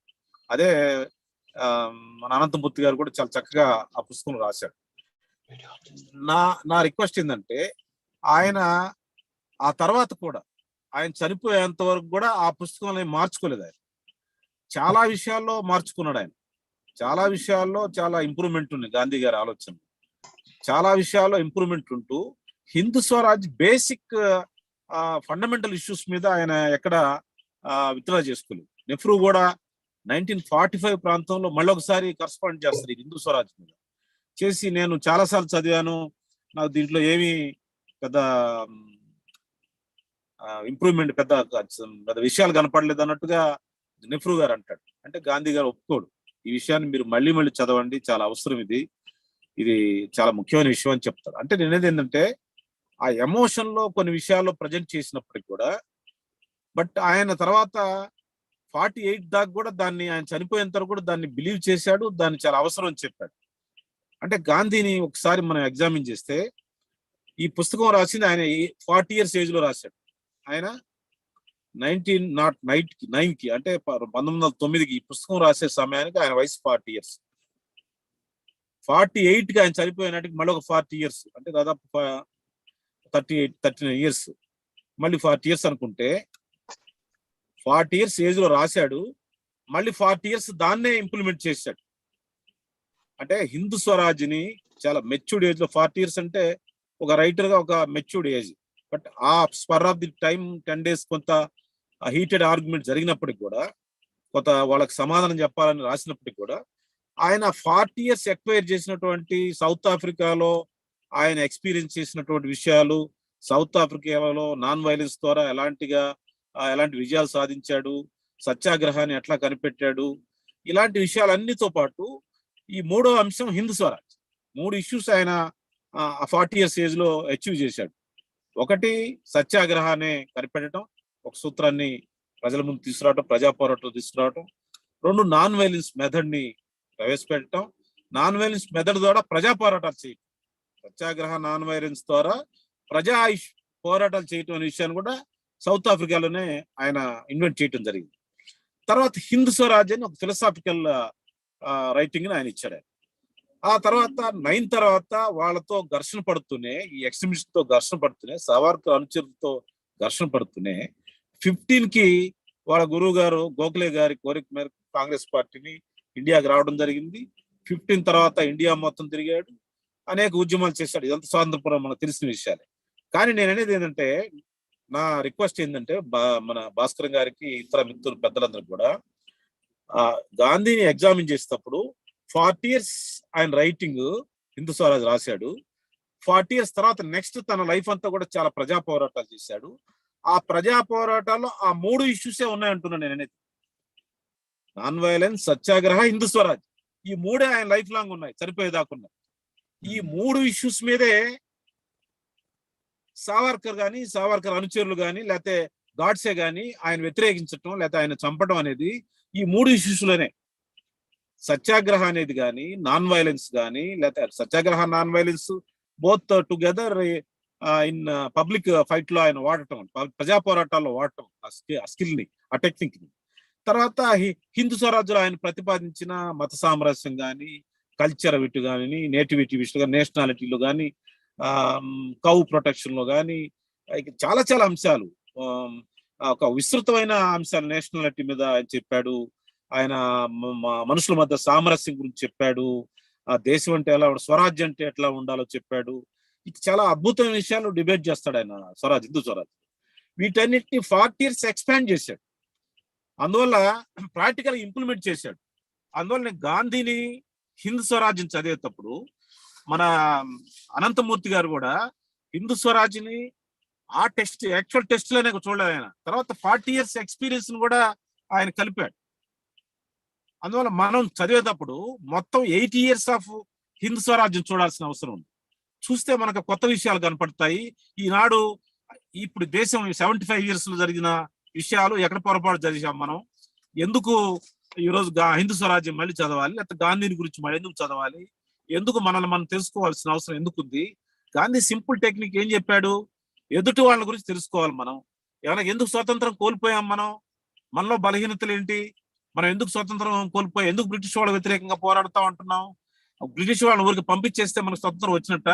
Swaraj అంటే అదేనా? స్వరాజ్ అంటే మనల్ని మనం పరిపాలించుకోవటం కాదా? మనల్ని మనం గౌరవించుకోవటం కాదా? మనల్ని ప్రేమించుకోవటం కాదా? మనల్ని దేశాన్ని అభివృద్ధి చేసుకోవటం కాదా? అందరి ప్రజల్ని, దేశంలో ఉన్న ప్రతి ఒక్కరిని ప్రేమించి, ప్రతి ఒక్కరిని గౌరవించి, ప్రతి ఒక్కరిని ముందుకు తీసుకెళ్లి అభివృద్ధిలో వెల్ఫేర్ లో భాగం చేయటమే ఆయన స్వరాజ్ గా బాధించాడు. కానీ కేవలం ఒక సెక్షన్ డామినేషన్ ని, కొన్ని సెక్షన్ అణచివేయటం, లేకపోతే ఈక్వాలిటీని, గాంధీ ప్రతిపాదించిన ఈక్వాలిటీకి వ్యతిరేకంగా, లేకపోతే సమసమాజానికి వ్యతిరేకంగా, లేకపోతే సామరస్యానికి వ్యతిరేకంగా మాట్లాడే విధానాలు కాదని చెప్పేది మనం చెప్పాల్సిన అవసరం. అందువల్ల గాంధీని వాళ్ళు 1909 లో అంటే 40 years ఏజ్ లో ఆయన్ని వ్యతిరేకించారు, ఆయనతో ఘర్షణ పడ్డారు, ఆయన వాళ్ళతో ఘర్షణ పడ్డారు. తర్వాత 40 years కూడా వాళ్ళతో ఘర్షణ పడ్డాడు ఆయన. రిమైనింగ్ 40 years ఇండిపెండెన్స్ వరకు కూడా వాళ్ళతో ఘర్షణ పడ్డారు. ఘర్షణ పడి 48 తర్వాత వచ్చిన ఇండిపెండెంట్ ఇండియాలో ఆ విషయాల్ని గాంధీ ఉన్నంత చురుగ్గా, గాంధీ ఏ విధంగా అయితే ఆ విషయాలను ప్రతిపాదించుతూ ఒక సిద్ధాంతపరంగా ప్రజల్లో తీసుకెళ్లి, ప్రజల్లో ఒక సామరస్యమైన వాతావరణం, ఆయన నకోలి లాంటి చోట అంటే కలకటాలో మత కలహాలు జరుగుతూ అక్కడికి వెళ్ళి తిరిగాడు, ఆయన మధ్యలో వెళ్ళి తిరిగాడు. అదేవిధంగా ప్రజలను మొబిలైజ్ చేశాడు. మీరు ఇంకా విధ్వంసం చేయము, మేమంతా కలిసి ఉంటామంటే వచ్చేసాడు. ఢిల్లీ వచ్చాడు. ఢిల్లీలో మళ్ళీ గొడవలు వస్తే ఢిల్లీలో అందరిని కూర్చోబెట్టి, అన్ని వర్గాలను కూర్చోబెట్టి, అన్ని మతాలను కూర్చోబెట్టి, మీ ఆయుధాలు మీరు వదిలేయండి, మీరు కలిసిమెలిసి ఉంటా అంటే నేను ఉపవాసం మానేస్తాను, లేకపోతే ఉపవాసానికి వెళ్తానని చెప్పాడు. అంటే ప్రజల్ని సమాయత్తం చేసి. నా పాయింట్ ఏంటంటే ఇక్కడ గాంధీ గారు పోయిన తర్వాత అంటే 48 తర్వాత ఈ 75 years లో దాని లాజిక్ మిస్ అయింది. అంటే గాంధీని ముందుకు తీసుకెళ్ళలేకపోయారు కాంగ్రెస్ శక్తులు కానీ, లేకపోతే అనేకమైనటువంటి పార్టీలు కానీ. వాళ్ళు గాంధీని విస్మరించి, అంటే గాంధీని లో డౌన్ చేసి, అంటే లోకీలో పెట్టేసి, అండర్మైన్ చేసి, మిగతా విషయాల్ని నెహ్రూ కానీ వీళ్ళంతా అంటే గాంధీని వ్యతిరేకించారని చెప్పలేదు. గాంధీ ఏదైతే హిందూ స్వరాజ్యలో ప్రతిపాదించిన సిద్ధాంతం, 40 years ఏ విధంగా అయితే పోరాటం చేశాడో, ఏ అంశాల కోసం తన జీవితాన్ని అర్పించాడో, తన ఆత్మతర్పణ చేశాడో, ఆ అంశాలు కంటిన్యూటీ లేకుండా పోయింది. కంటిన్యూటీ లేకుండా పోవటం వల్ల సావర్కర్ అంశాలు ముందుకు వచ్చాయి, సావర్కర్ ప్రతిపాదించే అంశాలు ముందుకు వచ్చాయి సైద్ధాంతపరంగా. అందువల్ల ఇప్పుడు నీకు 50% ఆఫ్ ది పాపులేషన్ అంటే ఓటర్స్ అనుకుంటే, లేకపోతే పాపులేషన్ అనుకుంటే, ఈరోజు సావర్కర్ అభిప్రాయాలతో ఏకీపిస్తా ఉన్నారు. ఈ మధ్య సర్వేస్ కూడా వస్తా ఉన్నాయి. సావర్కర్ చెప్పింది కరెక్టే కదా, ఏంది మన హిందూ మతం కరెక్ట్ కదా, మన సంస్కృతి కరెక్ట్ కదా, ఏంది మిగతా వాళ్ళు మనకి లొంగి ఉండాల్సిందే, సెకండ్ సిటిజన్ ఉండాల్సిందే. ఇవన్నీ పెద్ద పెద్ద సాధు సంతులే మాట్లాడుతున్నారు, ప్రొఫెసర్స్ ఏం మాట్లాడు, జడ్జెస్ మాట్లాడుతున్నారు. రీసెంట్ ఒక సుప్రీంకోర్టు జడ్జి వచ్చి హైదరాబాద్ లో మాట్లాడి వెళ్ళాడు, సిట్టింగ్ జడ్జి ఆయన. ఆ విధమైన భావాలు మాట్లాడుతూ ఉంటే దాన్ని ఈ 70 years అంటే ఈ 75 years ఆ గాంధీ దేనికోసం రక్తతర్పణ చేశారు, ఏ సిద్ధాంతాన్ని ప్రతిపాదించాడు, నాన్ వైలెన్స్ అండ్ స్వచ్ఛాగ్రహ అండ్ సింధు స్వరాజ్, ఇవి మిస్ అయిపోయి. అది మనం పట్టుకోవాల్సిన అవసరం ఉంది. ఇప్పుడు 75 years తర్వాత మనం ఎగ్జామిన్ చేస్తున్నాం కాబట్టి, రీఎగ్జామ్ చేసే టైంలో ఆ అనంతమూర్తి గారు చెప్పే ప్రతిపాదన కానీ, మన ఇప్పుడు మాట్లాడిన మను చక్రవర్తి చెప్పే ప్రతిపాదనలో కానీ, మనం ఇప్పుడు మళ్ళీ గాంధీ గారు ఏ విధమైన పోరాటం చేశాడు, ప్రజా పోరాటాలు చేశాడు, ఏ విధమైన ఆలోచనలు ఆయన సిద్ధాంతాలను ప్రవేశపెట్టాడు, అవన్నీ కూడా ప్రచారం చేసి ప్రజలను మళ్ళీ సమాయత్తం చేయకపోతే సావర్కర్ అభిప్రాయాలే కరెక్ట్ అవుతాయి, నిలబడతాయి ప్రజల్లో. ప్రజలకు ఏం తెలుసు, మిగతా అభిప్రాయం తెలియదు కదా, ఆల్టర్నేటివ్ ఒపీనియన్ తెలియదు కదా. ఆల్టర్నేటివ్ ఒపీనియన్ ఎవరు ప్రచారం చేశారు? ఆల్టర్నేటివ్ ప్రచారం చేసిన కమ్యూనిస్టులు ఏమయ్యారు? కమ్యూనిస్టులు ఏమైపోయింది? అది ఒక విదేశీ సిద్ధాంతం అయిపోయింది. కమ్యూనిస్టులు వెంటనే వీళ్ళు వేరే దేశాలకు, రష్యాకు గొడుగు పెడతారు, లేకపోతే చైనా గొడుగు పెడతారంట. కాంగ్రెస్ వాళ్ళు ఇంకో విధంగా వీళ్ళు ముస్లింస్ ని అపీజ్ చేస్తారు, మైనారిటీస్ ని అపీజ్ చేస్తారు, వీళ్ళకి ఏం పని లేదని వాళ్ళని ఇప్పుడు అండర్మైన్ చేసి పెట్టారు. అందువల్ల గాంధీని ప్రచారం చేయకపోవడం వల్ల ఈ రోజు నష్టం జరిగింది. హిందూ స్వరాజ్లో ఏవైతే ప్రతిపాదించాం, నేను హిందూ స్వరాజ్ని స్ట్రిక్ట్ సెన్స్ లో అక్కడే చూడకూడదు. భగవద్గీతను మనం ఎగ్జామిన్ చేసేటప్పుడు, ఇంటర్ప్రిట్ చేసేటప్పుడు స్ట్రిక్ట్ గా ఆ రోజు చెప్పినట్టే మనం చూడం. ఈ రోజు కాంటెంపరీగా చూస్తాం, ఈ రోజు అప్లికేషన్ చూస్తాం. ఆ రోజు చాతుర్వర్ణం మయా సృష్టి అంటే దాని ఇంటర్ప్రిటేషన్ అప్పుడున్న పరిస్థితి వేరు. ఈ రోజు మారింది, ఈ రోజు ప్రజాస్వామ్యం వచ్చింది, ఈ రోజు చాలా అభివృద్ధి చెందింది. ఈ రోజు గాంధీకి మనం అప్లై చేయాలి. గాంధీకి భగవద్గీతలో ఏం కనపడింది? భగవద్గీతలో ఒక అందరూ మానవులు సమానం అనే కనిపించింది, అహింసా సిద్ధాంతం కనిపించింది. అలాగా భారత రాజ్యాంగం కూడా ఒక భగవద్గీతలా కనపడాలి మనకి, మనం ప్రచారం చేయాల్సిన అవసరం ఉంది. ప్రజల్లో ఆ భావాలు, ఆ కంటిన్యూటీ. ఆయన స్వరాజ్యాన్ని, కాన్స్టిట్యూషన్ ని గాంధీ గారు చాలా ప్రేజ్ చేశారు. 1930లో ఆయన స్వరాజ్, హిందూ సంపూర్ణ స్వరాజ్ కావాలని కాన్స్టిట్యూషన్ రాశాడు. కరాచీ డాక్యుమెంట్ ఆయన స్వతహాగా ఆయన రాసిన డాక్యుమెంట్ అది. ఈ రోజు కాన్స్టిట్యూషన్ లో ఉన్న మేజర్ అంశాలన్నీ కూడా గాంధీ గారు రాసిన అంశాలు అవి. తర్వాత అవి నెహ్రూ గారు రిపోర్టు, మోతిలాల్ నెహ్రూ రిపోర్ట్ అని అదేని చాలా వచ్చాయి. కాన్స్టిట్యూషన్ అంబేద్కర్ రాసినప్పటికి కూడా మన డ్రాఫ్టింగ్ కాన్స్టిట్యూషన్, ఇప్పుడున్న అమలు జరుగుతున్న కాన్స్టిట్యూషన్, దాని మొత్తం ప్రాతిపదిక అంతా కూడా గాంధీ గారి టైంలో స్వతంత్రోద్యమం తయారైంది. అందులో ఇప్పుడు మిస్సింగ్ లింక్ ఏంటంటే మనకి ఆయన 40 years ఏజ్ లో రాశాడు, తర్వాత 40 years దాన్ని అమలు చేశాడు, తర్వాత 75 years దాన్ని అందరు మిస్ అయ్యాము. మిస్ అవ్వటం వల్ల ఒక చక్కగా ఒక వీర సావర్కర్ యొక్క పుస్తకం హిందుత్వం అనేది ప్రచారంలోకి వచ్చేసింది, డామినెంట్ డిబేట్ లోకి వచ్చింది, ప్రజలంతా మైండ్ ఆక్యుపై అయ్యారు. ఇప్పుడు దానికి ఆల్టర్నేటివ్ చెప్పకుండా, మళ్ళీ హిందూ స్వరాజ్యం డిబేట్ చేయకుండా, రాజ్యాంగాన్ని, భగవద్గీతని ఏ విధంగా మనం ఆధునికంగా ఇంటర్ప్రిట్ చేస్తున్నామో ఆ విధంగా మనం ఈ హిందూ స్వరాజ్యాన్ని ఇంటర్ప్రిట్ చేయాల్సిన అవసరం ఉంది, ప్రజలు తీసుకెళ్లాల్సిన అవసరం ఉంది. గాంధీ ఆలోచనలే ఈ రోజు ప్రత్యామ్నాయ ఆలోచనలు చెప్పేది నా భావన. హిందూ స్వరాజ్ అనంతమూర్తి గారు ఒక కృషి, ఆయన ఎంత మదన పడి, ఎంత తపన పడి, ఎంత ఆవేదనతో ఆ పుస్తకం రాశాడో ఆ ఆవేదనని మనం తీసుకెళ్లాల్సిన అవసరం ఉంది. దాన్ని కూడా భాస్కర్ గారు లాంటి వాళ్ళు ట్రాన్స్లేట్ చేస్తే చాలా బాగుంటుంది అనేది కూడా నా మనవి. మా మా అమరావతి ఇన్స్టిట్యూట్ దాన్ని వేయడానికి సిద్ధంగా ఉంది. అందువల్ల నా రిక్వెస్ట్ ఏంటంటే, బేసిక్ ఫండమెంటల్ ప్రిన్సిపల్, నక్సలైట్లు హింస చేస్తా ఉంటే ఏమంటున్నారు? బీజేపీ వారి హిందుత్వాన్ని చెప్పే బీజేపీ వాళ్ళైనా సరే, కమ్యూనిస్ట్ ఉన్న రైట్ కమ్యూనిస్ట్, లెఫ్ట్ కమ్యూనిస్ట్ అయినా సరే, కాంగ్రెస్ వాళ్ళు ఏమంటారు? హింస పనికిరాదండి దేశానికి, వాళ్ళు చేసే ఆలోచనలు బాగానే ఉన్నాయి కానీ హింస వద్దంట. గాంధీ అదే కదా చెప్పింది, నాన్ వైలెన్స్ కదా గాంధీ చెప్పింది. మరి గాంధీ నాన్ వైలెన్స్ ఏం చెప్పాడు? ఆ నాన్ వైలెన్స్ ని నక్సలైట్ల వరకు వదిలేసి వద్దని చెప్పేసి ఇప్పుడు మీరు మైనారిటీ మీద అప్లై చేస్తే నాన్ వైలెన్స్ ఎట్లా కరెక్ట్ అవుతుంది? నువ్వు నాన్ వైలెన్స్ నమ్మినప్పుడు నామినల్ సిద్ధాంతాన్ని నక్సలైట్లకి, లేకపోతే ఇతర ఎక్స్ట్రీమిస్టులకి, లేకపోతే ముస్లిం ఎక్స్ట్రీమిస్టులకి, లేకపోతే కాశ్మీర్ టెర్రరిస్టులకి నీకు వైలెన్స్ వద్దు, నాన్ వైలెన్స్ కావాలని చెప్పినప్పుడు అదే ప్రిన్సిపల్ నీకు అప్లై కాదా? అదే ప్రిన్సిపల్ మిగతా విషయాలు అప్లై కాదా? అదే కదా గాంధీ గారు చెప్పింది. ప్రతి విషయంలో, ప్రజా పోరాటాల్లో, ప్రజా విషయాల్లో వైలెన్స్ వద్దు, నాన్ వైలెన్స్ ఉండాలి. నాన్ వైలెన్స్ ద్వారానే దేశం, ప్రపంచం బాగుపడుతుందని చెప్పి కొత్త సిద్ధాంతాన్ని ప్రతిపాదించాడు ఆయన. ఈరోజు సమాజంలో అదే కదా డామినెంట్ థియరీ. ఈ రోజు ప్రపంచం మొత్తాన్ని ఆలోచింపజేసి థియరీ, నాన్ వైలెన్స్ థియరీ అదే కదా గాంధీ చెప్పింది, అదే కదా. కొద్ది కెమెరా ట్యూన్ చేయండి, కెమెరా కాదండి, రైట్ రైట్ రైట్ అదే పొజిషన్ లో ఉంటుంది. అదే విధంగా ఇప్పుడు మనం స్వదేశీ ఉత్పత్తులు అంటున్నారు చాలా మంది, అదొక ఫ్యాషన్ అయిపోయింది. వాళ్ళు బిజినెస్ పెంచుకోవడానికి కూడా గాంధీ మార్కెటింగ్ అని చెప్తా ఉన్నారు, గాంధీ మార్కెట్ ప్రిన్సిపల్స్ అని చెప్తా ఉన్నారు. మార్కెట్ ప్రిన్సిపల్ గాంధీ ఏం చెప్పాడు? బిజినెస్ దోచుకోమని చెప్పాడు గాంధీ ఎక్కడన్నా? వ్యాపారస్తుల్ని, మీ సంపాదనని ప్రజల కోసం ఖర్చు పెట్టమని చెప్పాడు. ట్రస్టీషిప్ సిద్ధాంతాన్ని చెప్పాడు. దాన్ని ప్రచారం చేయకుండా ఈ మేనేజ్మెంట్ ఎక్స్పర్ట్లు లేకపోతే బిజినెస్ పీపుల్ ఏం చేస్తున్నారు? Gandhi management principles of Gandhi అని చెప్తున్నారు. ఇది ఎంత అన్యాయం ఇది! రాజకీయాల్లో గాంధీ ప్రిన్సిపల్స్ అంటారు. రాజకీయాలు ఏం చెప్పాడు ఆయన? నాన్ వైలెన్స్ చెప్పాడు, సర్వోదయ చెప్పాడు, స్వదేశీ సిద్ధాంతాన్ని చెప్పాడు. స్వదేశీ అంటే ఏంటో పెద్ద డిబేట్ చేశారు గాంధీ, రవీంద్రనాథ్ ఠాగూర్ పెద్ద డిబేట్ చేశారు కదా. సర్వోదయ, వాట్ ఈస్ స్వదేశీ అంటే?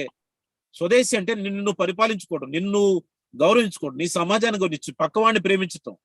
ఇది మిస్ అయ్యి ఏదైతే ఎకనామిక్ పాలసీస్ 80లో 90లో న్యూ ఎకనామిక్ పాలసీస్ వ్యతిరేకంగా ప్రజా ఉద్యమాలు వస్తుంటే దానికి స్వదేశీ అని చెప్పి ఒక కౌంటర్ ని తయారు చేసి దాన్ని ప్రజల్లో ప్రవేశపెట్టారు. దాని స్వదేశీ ఏమైనా పనిచేస్తుందా? అది ఒక వింగ్ కదా వాళ్ళది, చాలా ప్రధానమైన వింగ్ కదా. దాని స్వదేశీ మీద ఏమైనా పనిచేస్తున్నారా వాళ్ళు? ఏం లేదు. ఎప్పుడైతే కమ్యూనిస్టులో లేకపోతే వేరే వర్గాలో లేకపోతే ఆల్టర్నేటివ్ ప్రపోజల్ చేసేవాళ్ళు ఈ మార్కెట్ శక్తులు వ్యతిరేకంగా పనిచేస్తుంటే వెంటనే షెల్టర్ కోసం వీళ్ళు స్వదేశీ ఉద్యమాన్ని తీసుకొస్తా ఉన్నారు. ఏదైతే వైలెన్స్ వస్తుందో నాన్ వైలెన్స్ గాంధీని తీసుకొని వస్తున్నారు. అంటే గాంధీని మిస్ఇంటర్ప్రిట్ అవుతుంది, వాళ్ళ అవసరాలకు వాడుకుంటున్నారు, గాంధీని గౌరవిస్తామంటున్నారు. కానీ గాంధీ ఏం చెప్పాడు అది చెప్పడం లేదు, అది ఎవరు చెప్పడం లేదు, అందరం మిస్ అయ్యాము. దీంట్లో అందరం బాధితులే, అందరం ఏమంటారు వెక్యూజ్లే, ముద్దాయిలే, అందరం ముద్దాయిలే. నేను ఒకళ్ళంటూ లేదు. అందువల్ల ఇప్పటికైనా మిస్ అయింది లేదు. ఇప్పటికైనా వాళ్ళు ఎకనామిక్ ఫలితాలు ఇవ్వలేకపోతున్నారు, ప్రజల సమస్యలు పరిష్కారం చేయలేకపోతున్నారు. పరిష్కారం చేపట్టే హరిద్వార్లో లాంటి ఇష్యూస్ తీసుకొచ్చి చంపేస్తాం, మేము జీనోసైడ్ చేస్తాం, మేము ఇది చేస్తాం అని చెప్తా ఉన్నారు. అది దేశానికి మంచిది కాదు. దేశంలో ప్రజాస్వామ్యం బతకాలి, స్వరాజ్యం ఉండాలి, పార్లమెంటరీ స్వరాజ్యం కావాలని గాంధీ గారే చెప్పాడు, కాన్స్టిట్యూషన్ కావాలని గాంధీ గారే చెప్పాడు. కాన్స్టిట్యూషన్ టెక్స్ట్ ఆఫ్ ధర్మ, రాజ్యాంగం టెక్స్ట్ ఆఫ్ ధర్మ, హిందూ స్వరాజ్ ఎక్స్టెన్షన్ కాన్స్టిట్యూషన్ అనే విషయాన్ని మనం ఇంటర్ప్రిట్ చేస్తూ హిందూ స్వరాజ్ని తీసుకెళ్ళాలి. Gandhi is only alternative. Gandhi హిందూ స్వరాజ్ని ఈ సంవత్సరం అంతా ఎగ్జామిన్ చేయాలి, గాంధీ ఆలోచనలు ఎగ్జామిన్ చేయాలి. 75 అమృతోత్సవాల్లో భాగంగా నేతాజీని ఎందుకు తెస్తున్నారు, లేకపోతే ఇంకొకరిని ఎందుకు తెస్తున్నారు, భగత్ సింగ్ని ఎందుకు తేరు, జలియన్వాలాబాగ్ని ఎందుకు మారుస్తున్నారు, ఇవన్నీ వాళ్ళ ఆలోచనలో భాగంగా తెస్తా ఉన్నారు. వాళ్ళకి ఒక సిద్ధాంతపరమైన స్ట్రక్చర్ ఉంది, ఒక స్ట్రక్చర్ ఉంది. వాళ్ళు జాగ్రత్తగా 75 years వాళ్ళు కష్టపడ్డారు, 100 ఏళ్ళు కష్టపడ్డారు. వీర సావర్కర్ నుంచి ఇప్పటి వరకు కష్టపడితే ఇప్పుడు వాళ్ళకి రాజ్యం వచ్చింది. వాళ్ళకి ఇప్పుడు వాళ్ళు అనేక వాళ్ళ కార్యక్రమాలు ఇంప్లిమెంట్ చేస్తా ఉన్నారు. దానివల్ల కూడా ఫలితాలు రావట్లేదు అర్థం అవుతుంది. వాళ్ళ ఎకనామిక్ ఫిలాసఫీలోనేమో ముందుకు వెళ్తున్నారు వాళ్ళు, అంటే ఇంకా క్యాపిటలిజాన్ని, ఇంకా అగ్రెసివ్ క్యాపిటలిజానికి వెళ్తా ఉన్నారు. ఈ other social sector, cultural sector లో వెనక్కి వెళ్తా ఉన్నారు. ఎట్లా కుదురుతుంది? ఎకనామిక్స్ ముందుకు తీసుకెళ్ళి, అంటే ఆర్థికంగా, అంటే క్యాపిటలిజాన్ని ముందుకు తీసుకెళ్తూ, నియో క్యాపిటలిజాన్ని ముందుకు తీసుకెళ్తూ, కల్చరల్ గా వెనక్కి ఎట్లా చూస్తారు? అంటే ముఖం ముందుకు చూస్తూ కాళ్ళు వెనక్కి ఎలా ఉంటాయి? కాళ్ళు వెనక్కి నడవటం సాధ్యం అయితే అది దేశం ప్రోగ్రెస్ అవుతుందా? ముఖమేమో ముందుకు చూస్తూ కాళ్ళు ఏమి వెనక్కి నడుస్తూ ఉంటే దేశం ఎలా ప్రోగ్రెస్ అవుతుంది? అందువల్ల దేశం ఒక స్వదేశీ విధానంలో, ఒక సామరస్యంగా, మత సామరస్యం తోటి, ఒక నేటివ్ ఫండమెంటల్ ప్రిన్సిపల్స్ తోటి దేశం అభివృద్ధి చెందాలంటే Hind Swaraj only the alternative. Hind Swaraj ని, గాంధీ ఆలోచనని 40 years of his writing of Hind Swaraj and 40 years of his experiences in freedom movement మనం ముందుకు తీసుకెళ్ళాలి. మిస్ అయ్యాము అని చెప్పి తెలియజేస్తూ, దీని గురించి మరొక సందర్భంలో నేను చాలా విషయాలు మాట్లాడాలనుకున్నాను. నేను జర్నీలో ఉన్నాను, కార్ ఆపుకొని మాట్లాడుతూ ఉన్నాను. నేను మొత్తం స్పీచెస్ వింటా ఉన్నాను. కల్లూరు భాస్కర్ గారు మనకు తెలుగులో ఉన్న అథారిటీ, ఆయన మనం వాడుకుందాం, ఆయన దీని మీద పూనుకోవాలని చెప్పి నేను కోరుతా ఉన్నాను. మా అమరావతి ఇన్స్టిట్యూట్ దాంట్లో భాగస్వామ్యం అవుతుందని చెప్పి మీ అందరు కూడా మనవి చేస్తా ఉన్నాను. గాంధీ ఆలోచన మనం ముందుకు తీసుకెళ్లాలని చెప్పి నేను కోరుతా ఉన్నాను. Thank you very much. Thank you అండి. థ్యాంక్ యూ వరప్రసాద్ గారు. భాస్కర్ గారు కొనసాగించండి. నేను మాట్లాడండి. వరప్రసాద్ గారికి చాలా ధన్యవాదాలు. హిందూ స్వరాజ్యాన్ని ఎలా చూడాలి అనే విషయంలో వారి స్పష్టమైనటువంటి అభిప్రాయాన్ని ఇచ్చారు. చాలా సంతోషం. అలాగే హిందూ స్వరాజ్ని ఎక్స్టెన్షన్ ఆఫ్ కాన్స్టిట్యూషన్ గా చూడాలన్నారు. అది కూడా చాలా ఆలోచించి ఇవ్వాల్సినటువంటి కోణం. తప్పనిసరిగా దాని మీద కృషి చేయాల్సినటువంటి అవసరం ఉంది. గాంధీ ఈ రోజున గాంధీ అభిప్రాయాల రెలవెన్స్ అనేది గమనించాలి, వాటిని ముందుకు తీసుకెళ్ళడానికి ప్రయత్నం చేయాలని అన్నారు. నిజంగా చాలా పెద్ద ఎత్తున చర్నింగ్ జరగాల్సినటువంటి అవసరం ఉందనడంలో సందేహం లేదు. ఆ రకంగా వారు ఒక కాంప్రహెన్సివ్ లుక్ ఇవ్వడానికి వారి ప్రసంగంలో ప్రయత్నం చేశారు. అది చాలా రీచ్ అయింది. వారికి ధన్యవాదాలు. ప్రత్యేకంగా నా గురించి కూడా వారు అన్న మాటలు కృతజ్ఞతలు తెలుపుతున్నా. తప్పకుండా నేను నా వంతు కోఆపరేషన్ ఉంటుంది. అయితే హిందూ స్వరాజ్య వరకు నాకు ఎటువంటి అభిప్రాయ భేదం లేదు. అంటే అక్కడ హిందూ స్వరాజ్ ప్రతిపాదించినటువంటి ఎకనామిక్ మోడల్ మామూలుగా ప్రపంచవ్యాప్తంగా ప్రెవలెంట్ గా ఉన్నటువంటి మోడల్, ఈ రెండింటిని ఎలా సింకర్నైజ్ చేయడం, ఒక భారతదేశము ఒకటి ఆ పని చేయగలుగుతుందా, ప్రాక్టికల్ ఆస్పెక్ట్స్ అనేవి ఏమిటి అనేవి చాలా చర్చలోకి రావాల్సినటువంటి విషయాలు ఇవి.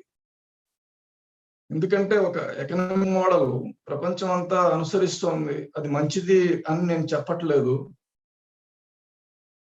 ఆయన విలేజ్ ఓరియంటేషన్, గాంధీ గారు చెప్పినట్టుగా సర్వోదయ, ఇవన్నీ చాలా గొప్ప సిద్ధాంతాలు. వాటిని యూనివర్సల్ గా అడ్రస్ చేయవలసినటువంటి విషయాలు. అయితే నా వర్రీ అంటే ప్రాక్టికాలిటీ, మీరు ఎలా దాన్ని ఇంప్లిమెంట్ చేస్తారు, దానికి ప్రాక్టికల్ ఆస్పెక్ట్స్ తో మీరు ఎలా సింక్రనైజ్ అవుతారు అనేటటువంటి సందేహాలు వస్తాయి. ఎందుకంటే నేను ఇందాక అన్నది, గాంధీజీ ఒక ఎమోషనల్ అపీల్ లోకి వెళ్ళారనేది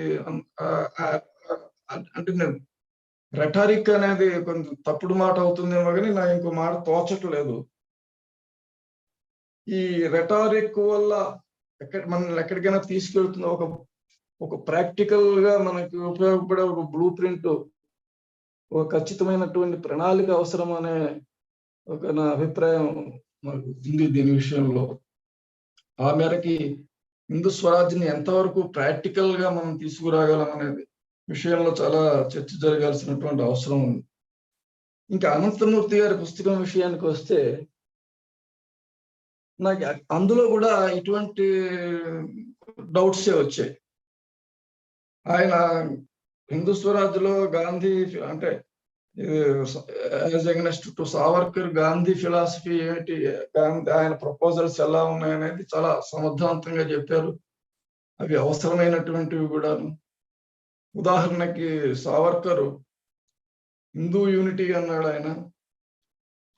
దానికి గాంధీ తీసుకొచ్చినది వైవిధ్యం, భారతదేశపు వైవిధ్యంతో ముడిపడినటువంటి యూనిటీని తీసుకొచ్చాడు ఆయన. అంచేత ఖచ్చితంగా గాంధీది మన భారతదేశ మన సహజీవనానికి అనుకూలమైనటువంటి యూనిటీ సిద్ధాంతం, అందులో సందేహం లేదు. అలాగే ఇంకా ఈ సావర్కర్ గాంధీ మధ్య ఉన్నటువంటి తేడాలను ఆయన చాలా స్పృశించారు. అల్టిమేట్ గా ఆయన ఏమంటారంటే, సావర్కర్ హిందుత్వ విశ్లేషణ గాంధీ హిందూ స్వరాజ్తో నేను పోలుస్తానంటారు. సావర్కర్ గాని గాడ్సే గాని హిందువుల ఐక్యతను మాత్రమే కోరుకున్నారని, అది వైవిధ్యాన్ని పట్టించుకునే ఐక్యత కాదు, భారత్ని పుణ్యభూమిగా భావించిన వారిని అది సైలెన్స్ చేస్తుందని, ఇలాంటి ఐక్యత లేనిదే పటిష్టమైన దేశాన్ని నిర్మించలేమని సావర్కర్ గాడ్సే భావించడం, దీని గురించి అనంతమూర్తి గారు స్పృశించారు.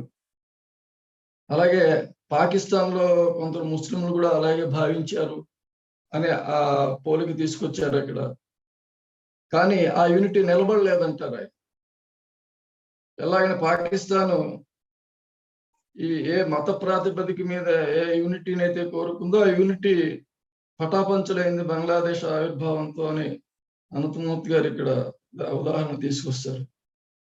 అలాగే సావర్కర్ ఉద్దేశంలో భిన్నత్వం, వైవిధ్యం అనేది చాలా తప్పుడు భావన నుంచి పుట్టిందని, అలాగే ఆయన సంస్కృతుల సహజీవనం మీద నమ్మకం లేదు.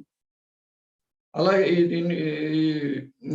ఇప్పుడు ఈనాటి హిందుత్వవాదులేమో ఈ భిన్నత్వంలో ఏకత్వాన్ని నెహ్రూవియన్ భావన కింద భావించి తోసిపుచ్చుతారని చెప్పి ఆయన అంటారు. ఇలాగా సావర్కర్ గాంధీల మధ్యన ఉన్నటువంటి తేడాలను ఆయన ఈ పుస్తకంలో డిస్కస్ చేశారు. గాంధీ కోరుకున్న ఐక్యత ఎలా భిన్నమైందంటే, ఆయన ఈ ప్రతి ఒక్కరూ తమ మత విశ్వాసాన్ని, తమదైన సంస్కృతిని పరిరక్షించుకుంటూ అహింసను అనుసరిస్తూ జీవించవచ్చు, తమ మధ్య ఎన్ని తేడాలు ఉన్నప్పటికీ కూడా సామరస్యంగా జీవిస్తున్నప్పుడు వారి మధ్య ఐక్యత సహజంగానే సిద్ధిస్తుంది అనేది గాంధీ ఫిలాసఫీ. అది మన అనుభవానికిను మన భారతదేశపు చారిత్రక పరంపరకి కూడా చాలా అనుగుణమైనటువంటి భావన అది. ఇందాక మను చక్రవర్తి గారు కూడా మనం బయట బాహ్యంగా శత్రువుని లొకేట్ చేయడం గురించి చాలా అనంతమూర్తి గారి ఆయన కాన్సెప్ట్స్ ని చాలా అద్భుతంగా ఆయన మన ముందుకు తీసుకొచ్చారు. అంటే శత్రువుని బయట గుర్తించడం, అది ఈ రోజున ఎన్నెన్ని రూపాల్లో జరుగుతుందో మనం చూస్తున్నాం. ఇప్పుడు ప్రస్తుత రెజీమ్ లో భారతదేశం పాకిస్తాన్ లేదా చైనాను శత్రువుగా చూపించి యాక్చువల్ గా ఆ పేరుతో జరుగుతున్నది అంతర్గతంగా అనేక మందిని శత్రువులను టార్గెట్ చేయడం, అలాగే అంటే తన లోపలి శత్రువుని గుర్తించడం కాకుండా బయట శత్రువుని లొకేట్ చేయడం అనేది, దీని గురించి అనంతమూర్తి గారు చర్చ చేశారు.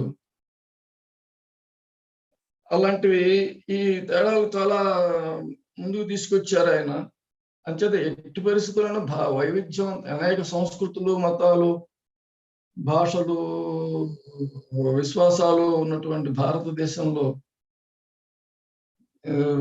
ఎప్పటికైనా గాంధీ చూపించినటువంటి మార్గమే అనుసరణీయం అవుతుంది తప్ప సావర్కర్ ఎప్పటికీ ఆయనది మోడల్ అవ్వలేదు ఎట్టి పరిస్థితుల్లోనూ అనే విషయంలో సందేహం ఏం లేదు.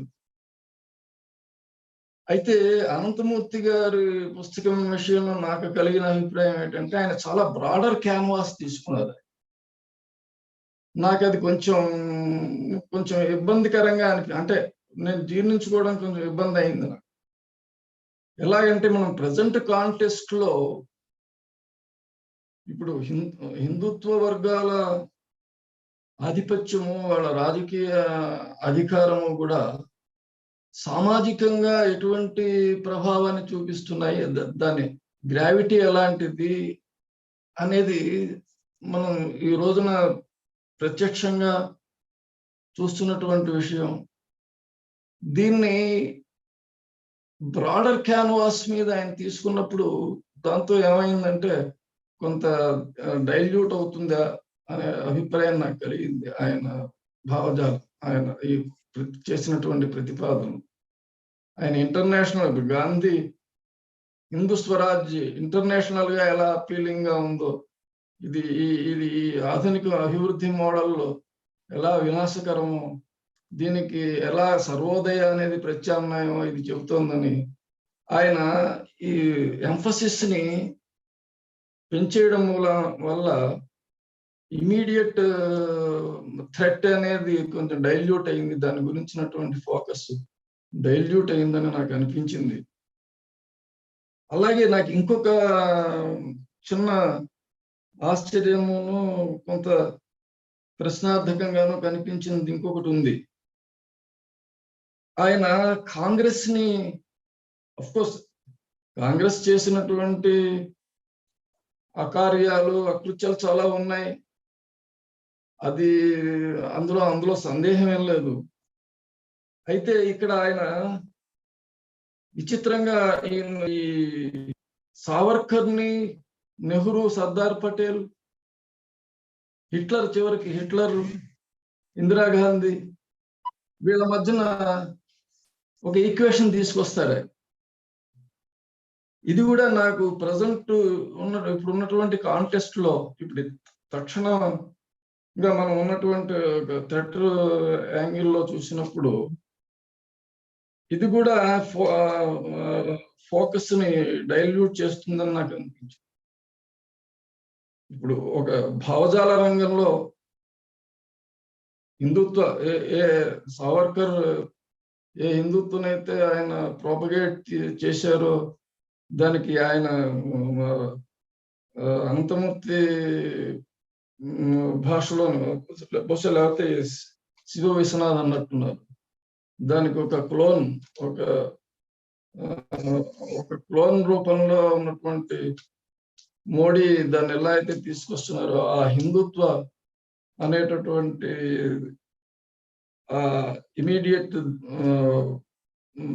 భయభ్రాంతం చేసే ముప్పుకి ఈయన ఈ క్యాన్వాస్ లో తీసుకోవడం వల్ల డైల్యూట్ అయిందనేది ఒక అభిప్రాయం.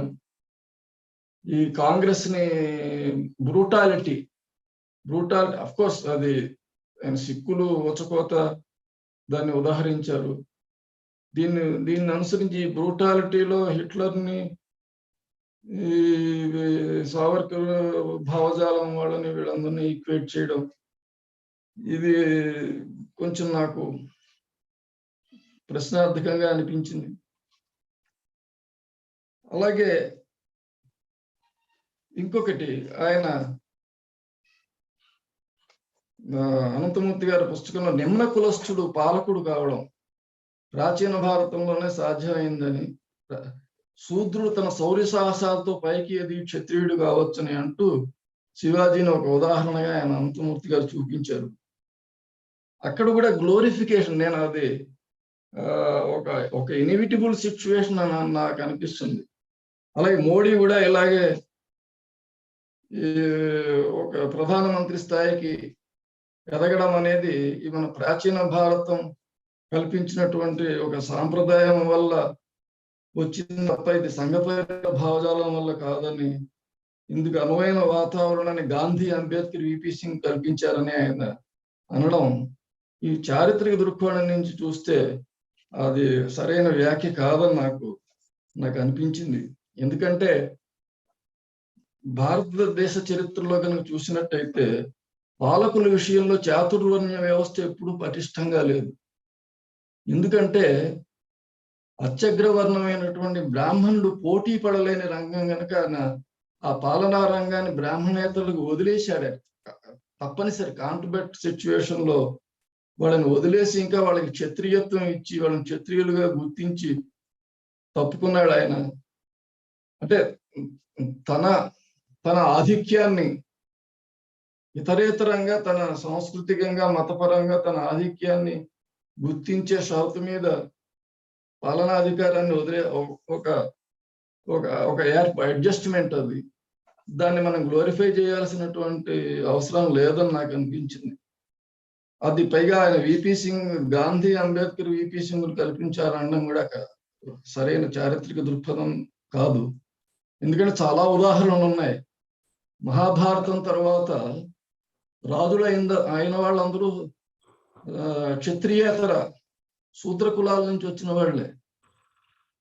అంచేత దీనికి గాంధీ, అంబేద్కర్, విపి సింగ్ కారణం అనడం కూడా అది చారిత్రకంగా చూస్తే కరెక్ట్ కాదని నాకు అనిపించింది. అలాగే నేను ఇందాక రైజ్ చేసినటువంటి ఒక క్వశ్చన్, దీని మీద ఆలోచన చేయాల్సిన అవసరం ఉంది. ఎలాగంటే పొలిటికల్ హిందుత్వ అనేది అదేమో స్వయంభూగా పుట్టిందా, అంటే హఠాత్తుగా 20th సెంచరీలోనే పుట్టిందా? దీని మూలాలు ఎక్కడున్నాయి?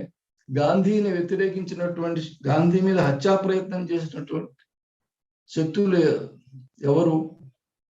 వీటికిను పొలిటికల్ హిందుత్వకి ఏం సంబంధం లేదా?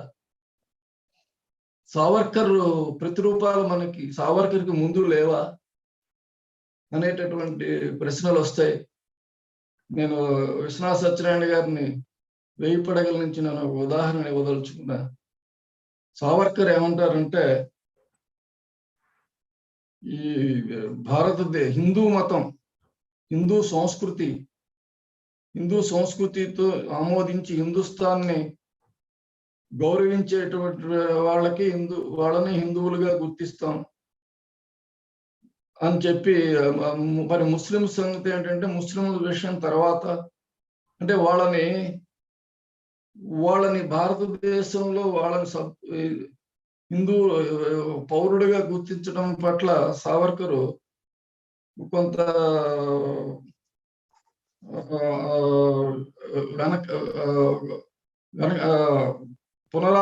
ఆలోచన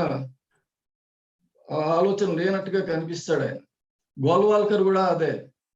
గోల్వాల్కర్ కూడా హిందూ సుప్రీమసీని ఆమోదించి ఇక్కడ ఈ సంస్కృతిని గౌరవించి ఇందులో హిందుస్థాన్ని మాతృభూమిగా భావించినటువంటి వాడే, ఇక్కడ భావించిన వాళ్ళకే ఇక్కడ హక్కులు అవి ఉంటాయి.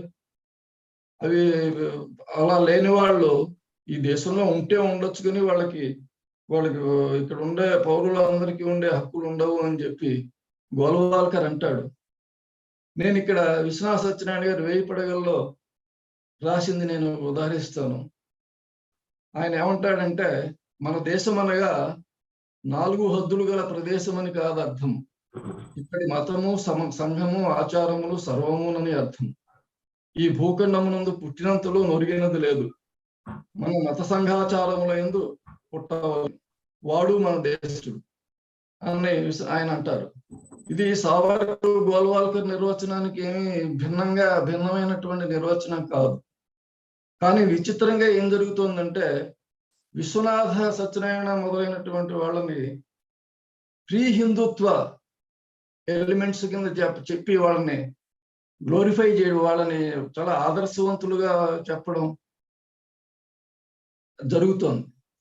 అంచేత ఈ పొలిటికల్ హిందుత్వ అనే కాన్సెప్ట్ పుట్టి దాన్ని బలపడడానికి ముందు ఉన్నటువంటి ఏ శక్తులు గాంధీని వ్యతిరేకించాయి, ఆ శక్తులకి వీటికి ఉన్న రక్త సంబంధం ఎలాంటిది, ఇటువంటివన్నీ చర్చ జరగాల్సినటువంటి అవసరం ఉందని నాకు అనిపించింది.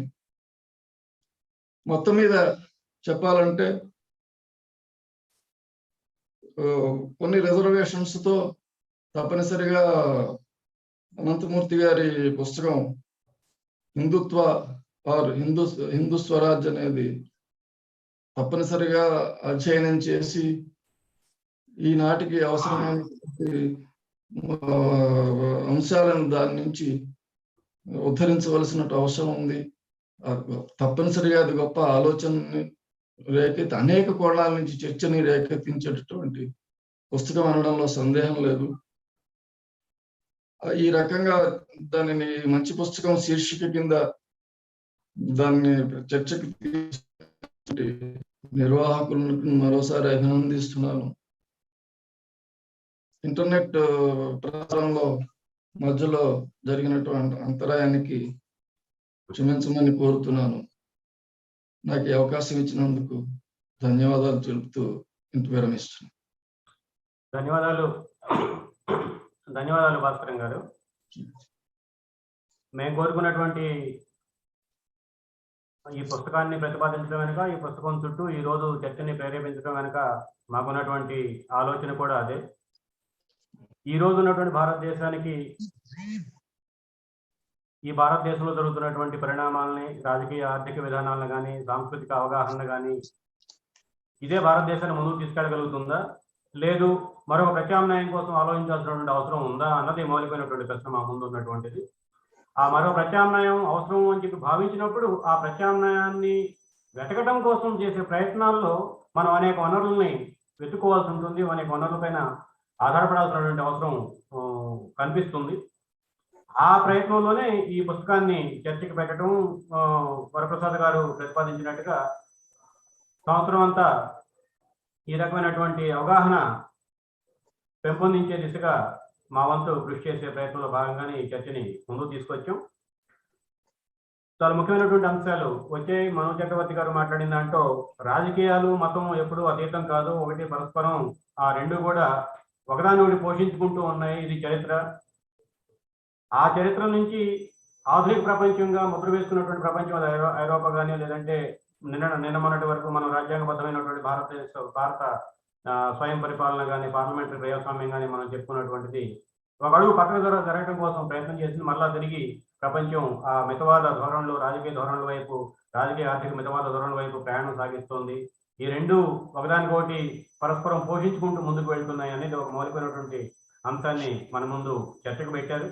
అదేవిధంగా ఈరోజు ఉన్నటువంటి ప్రపంచం ఒక సాపేక్ష కోరికని తీసుకొస్తారు మన చక్రవర్తి గారు ఆ పుస్తకం ద్వారా. ఈ రోజు ఉన్నటువంటి ప్రపంచం బహుళత్వానికి, అది ఆర్థిక జీవితంలో కానీ, సామాజిక జీవితంలో కానీ, సాంస్కృతిక జీవితంలో కానీ, రాజకీయ జీవితంలో కానీ, దైనందిన జీవితంలో కానీ ఒక బహుళత్వాన్ని, సమీకృత స్వభావాన్ని, ఇంటిగ్రేటెడ్ అప్రోచ్కి భిన్నంగా ఒక శిలాసదృశ్యమైనటువంటి మోసపోసిన పద్ధతిని పైనుంచి కింద దాకా ఒకటే మోసకి అనుగుణంగా మరల్చడం కోసం ప్రయత్నం చేస్తుంది. అది సాంస్కృతిక రంగంలో ఒక కోణంలో ప్రయత్నం చేస్తే, ఆర్థిక రంగంలో ప్రపంచీకరణ పేరు మీద ప్రయత్నం చేస్తుంది, రాజకీయ రంగంలో ఆయా దేశాల ప్రత్యేకతలను బట్టి మితవాద ధోరణులు ముందుకు వస్తున్నాయి అనేది ఒక స్పష్టమైనటువంటి వర్తమాన నేపథ్యాన్ని తడిమారు. అదేవిధంగా మనోజ్ చక్రవర్తి గారు రేస్ చేసినటువంటి ముఖ్యమైనటువంటి పాయింట్, ఒక పారాడిగ్మాటిక్ షిఫ్ట్, ఒక మౌలిక అవగాహనలో వచ్చినటువంటి మార్పులు, ఈ 70 సంవత్సరాల కాలంలో భారతదేశంలో వచ్చినటువంటి అవగాహనలో వచ్చిన మార్పులు ఏ దిశగా ప్రయాణం చేస్తూ ఉన్నాయి. వ్యక్తి ఆధారిత ప్రజాస్వామ్యం స్థానం వదిలిపెట్టి ఈవేళ సమూహం ఆధారిత అవగాహన దిశగా మన ప్రజాస్వామ్యం అంటే అవగాహన అంటే పార్లమెంటరీ ప్రజాస్వామిక వ్యవస్థని మరల్చడం కోసం పెద్ద ఎత్తున ప్రయత్నం జరుగుతుంది. ఈ పారాడిగ్మాటిక్ షిఫ్ట్ ని, ఈ మౌలిక వ్యవస్థలో అవగాహనలో ఉన్నటువంటి మార్పుల్ని మనం అర్థం చేసుకోకపోతే మనం దేని మీద పోరాడాలో కూడా సరైనటువంటి స్పష్టత కోల్పోతాము అనే విషయాన్ని మన ముందు తీసుకొచ్చారు. అదేవిధంగా మతం పేరుతో ఎవరు ఏం చెప్పినా ఏం చేసినా చెల్లుద్దా అనే ఒక మౌలిక ప్రశ్న కూడా మను చక్రవర్తి గారు లేవనెత్తారు. మతం అన్న పేరుతోటి మొత్తం దేశంలో జరుగుతున్నటువంటి అన్ని రకాల ఉదాహరణకి మైనారిటీ అపీజ్మెంట్ అనే సిద్ధాంతంతో దేశంలో జరుగుతున్నటువంటి అన్ని రకాల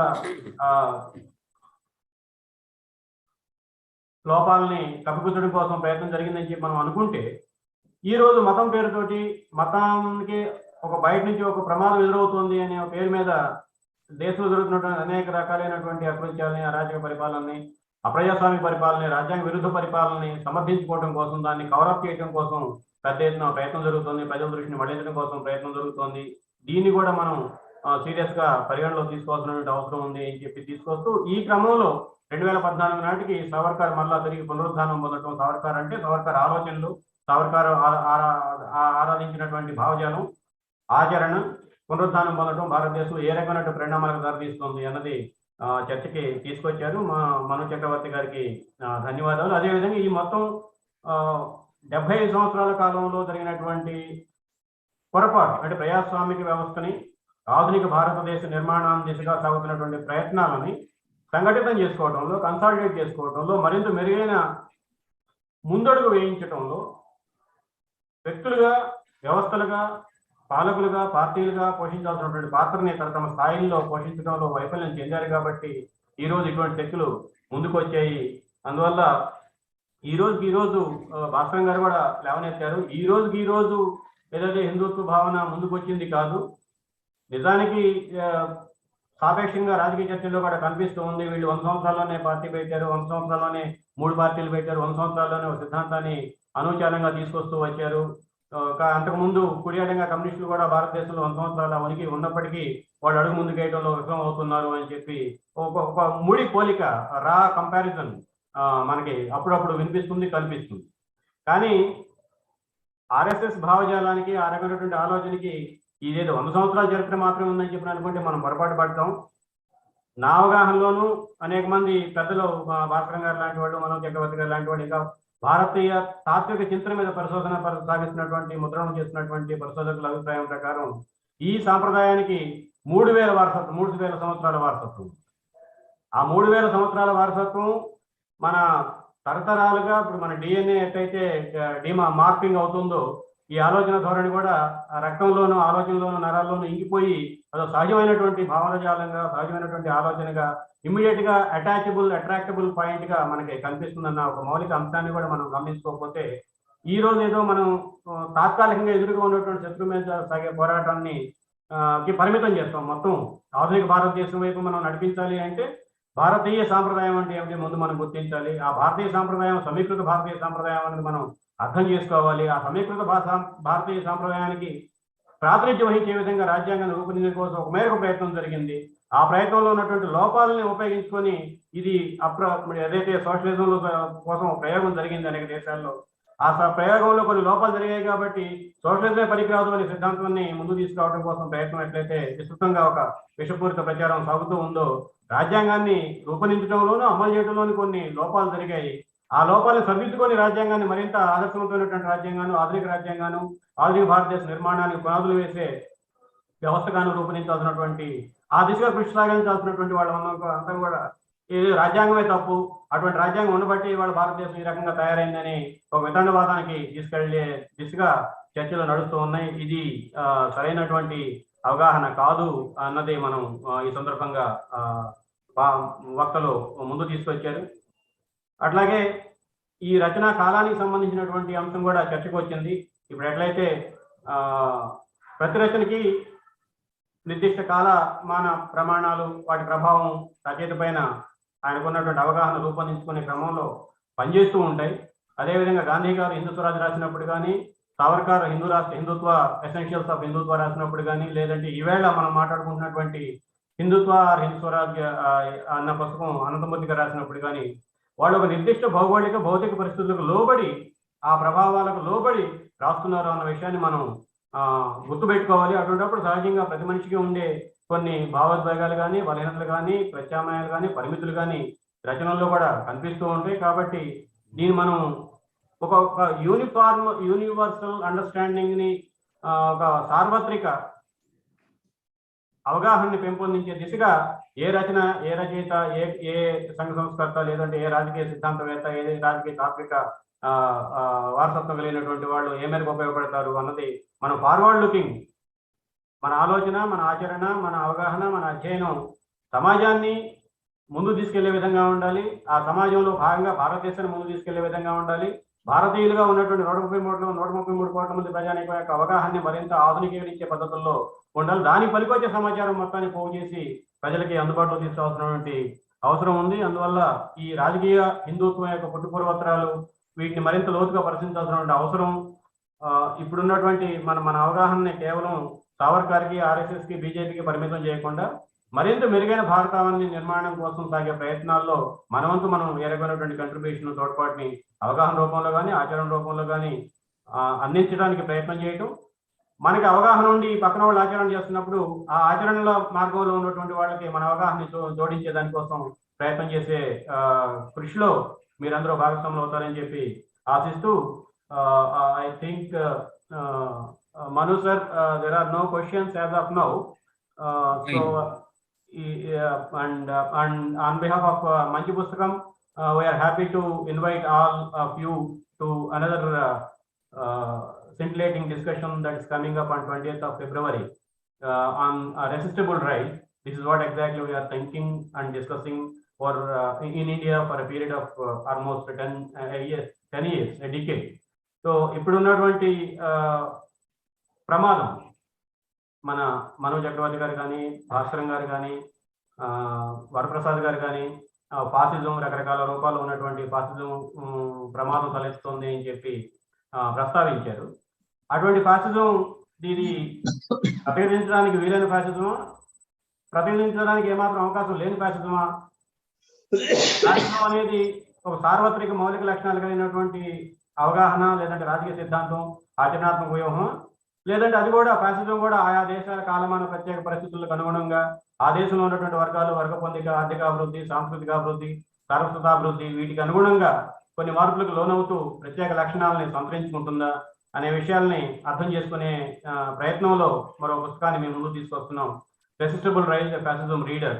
ఈ పుస్తకాన్ని సంకలనం చేసినటువంటి ఇద్దరు కూడా ఢిల్లీ యూనివర్సిటీలో, ఒకళ్ళు జర్మన్ భాషలో ప్రొఫెసర్ గా పనిచేసి రిటైర్ అయ్యారు, మరొకళ్ళు హంగేరియన్ భాషలో అధ్యాపకులుగా ఉన్నారు. ఈ పుస్తకాన్ని వాళ్ళిద్దరూ పరిచయం చేస్తారు. ఫిబ్రవరి 22వ తారీఖు మళ్ళా సాయంత్రం 6 గంటలకి కలుసుకుందాం. అప్పటి వరకు సెలవు మిత్రులారు. Thank you very much sir. Manu Chakravarti sir. Thank you. Good night. Good night sir. Good night. Thank you sir. Bhaskaram garu. Thank you అండి. సారీ అదే మనకు ఒక రకంగా ఈ ఇంటర్నెట్ ఇంటరాప్షన్ ఒకసారి పిలవాల్సిన అవసరాన్ని మాకు కల్పిస్తుంది. మీరు కూడా సమగ్రమైనటువంటి ప్రజెంటేషన్ ఇవ్వడానికి సిద్ధంగా అవసరమైన అవసరాన్ని మీకు కల్పిస్తుంది. అదే యాక్చువల్ గా బెంగళూరు లొకేషన్ అవడం వల్ల, మార్చడం వల్ల అదే సార్ ఇక్కడ కొత్త అవడం వల్ల కొంచెం ఇబ్బంది. ఇంటరప్షన్ బాగా ఉపయోగపడ్డది. బాగా ఉపయోగపడ్డది. చెప్పదలుచుకుని చెప్పారు మీరు. దానికి అంతా ఇప్పుడు ఫలప్రదమైన చర్చ నడిచింది. Thank you.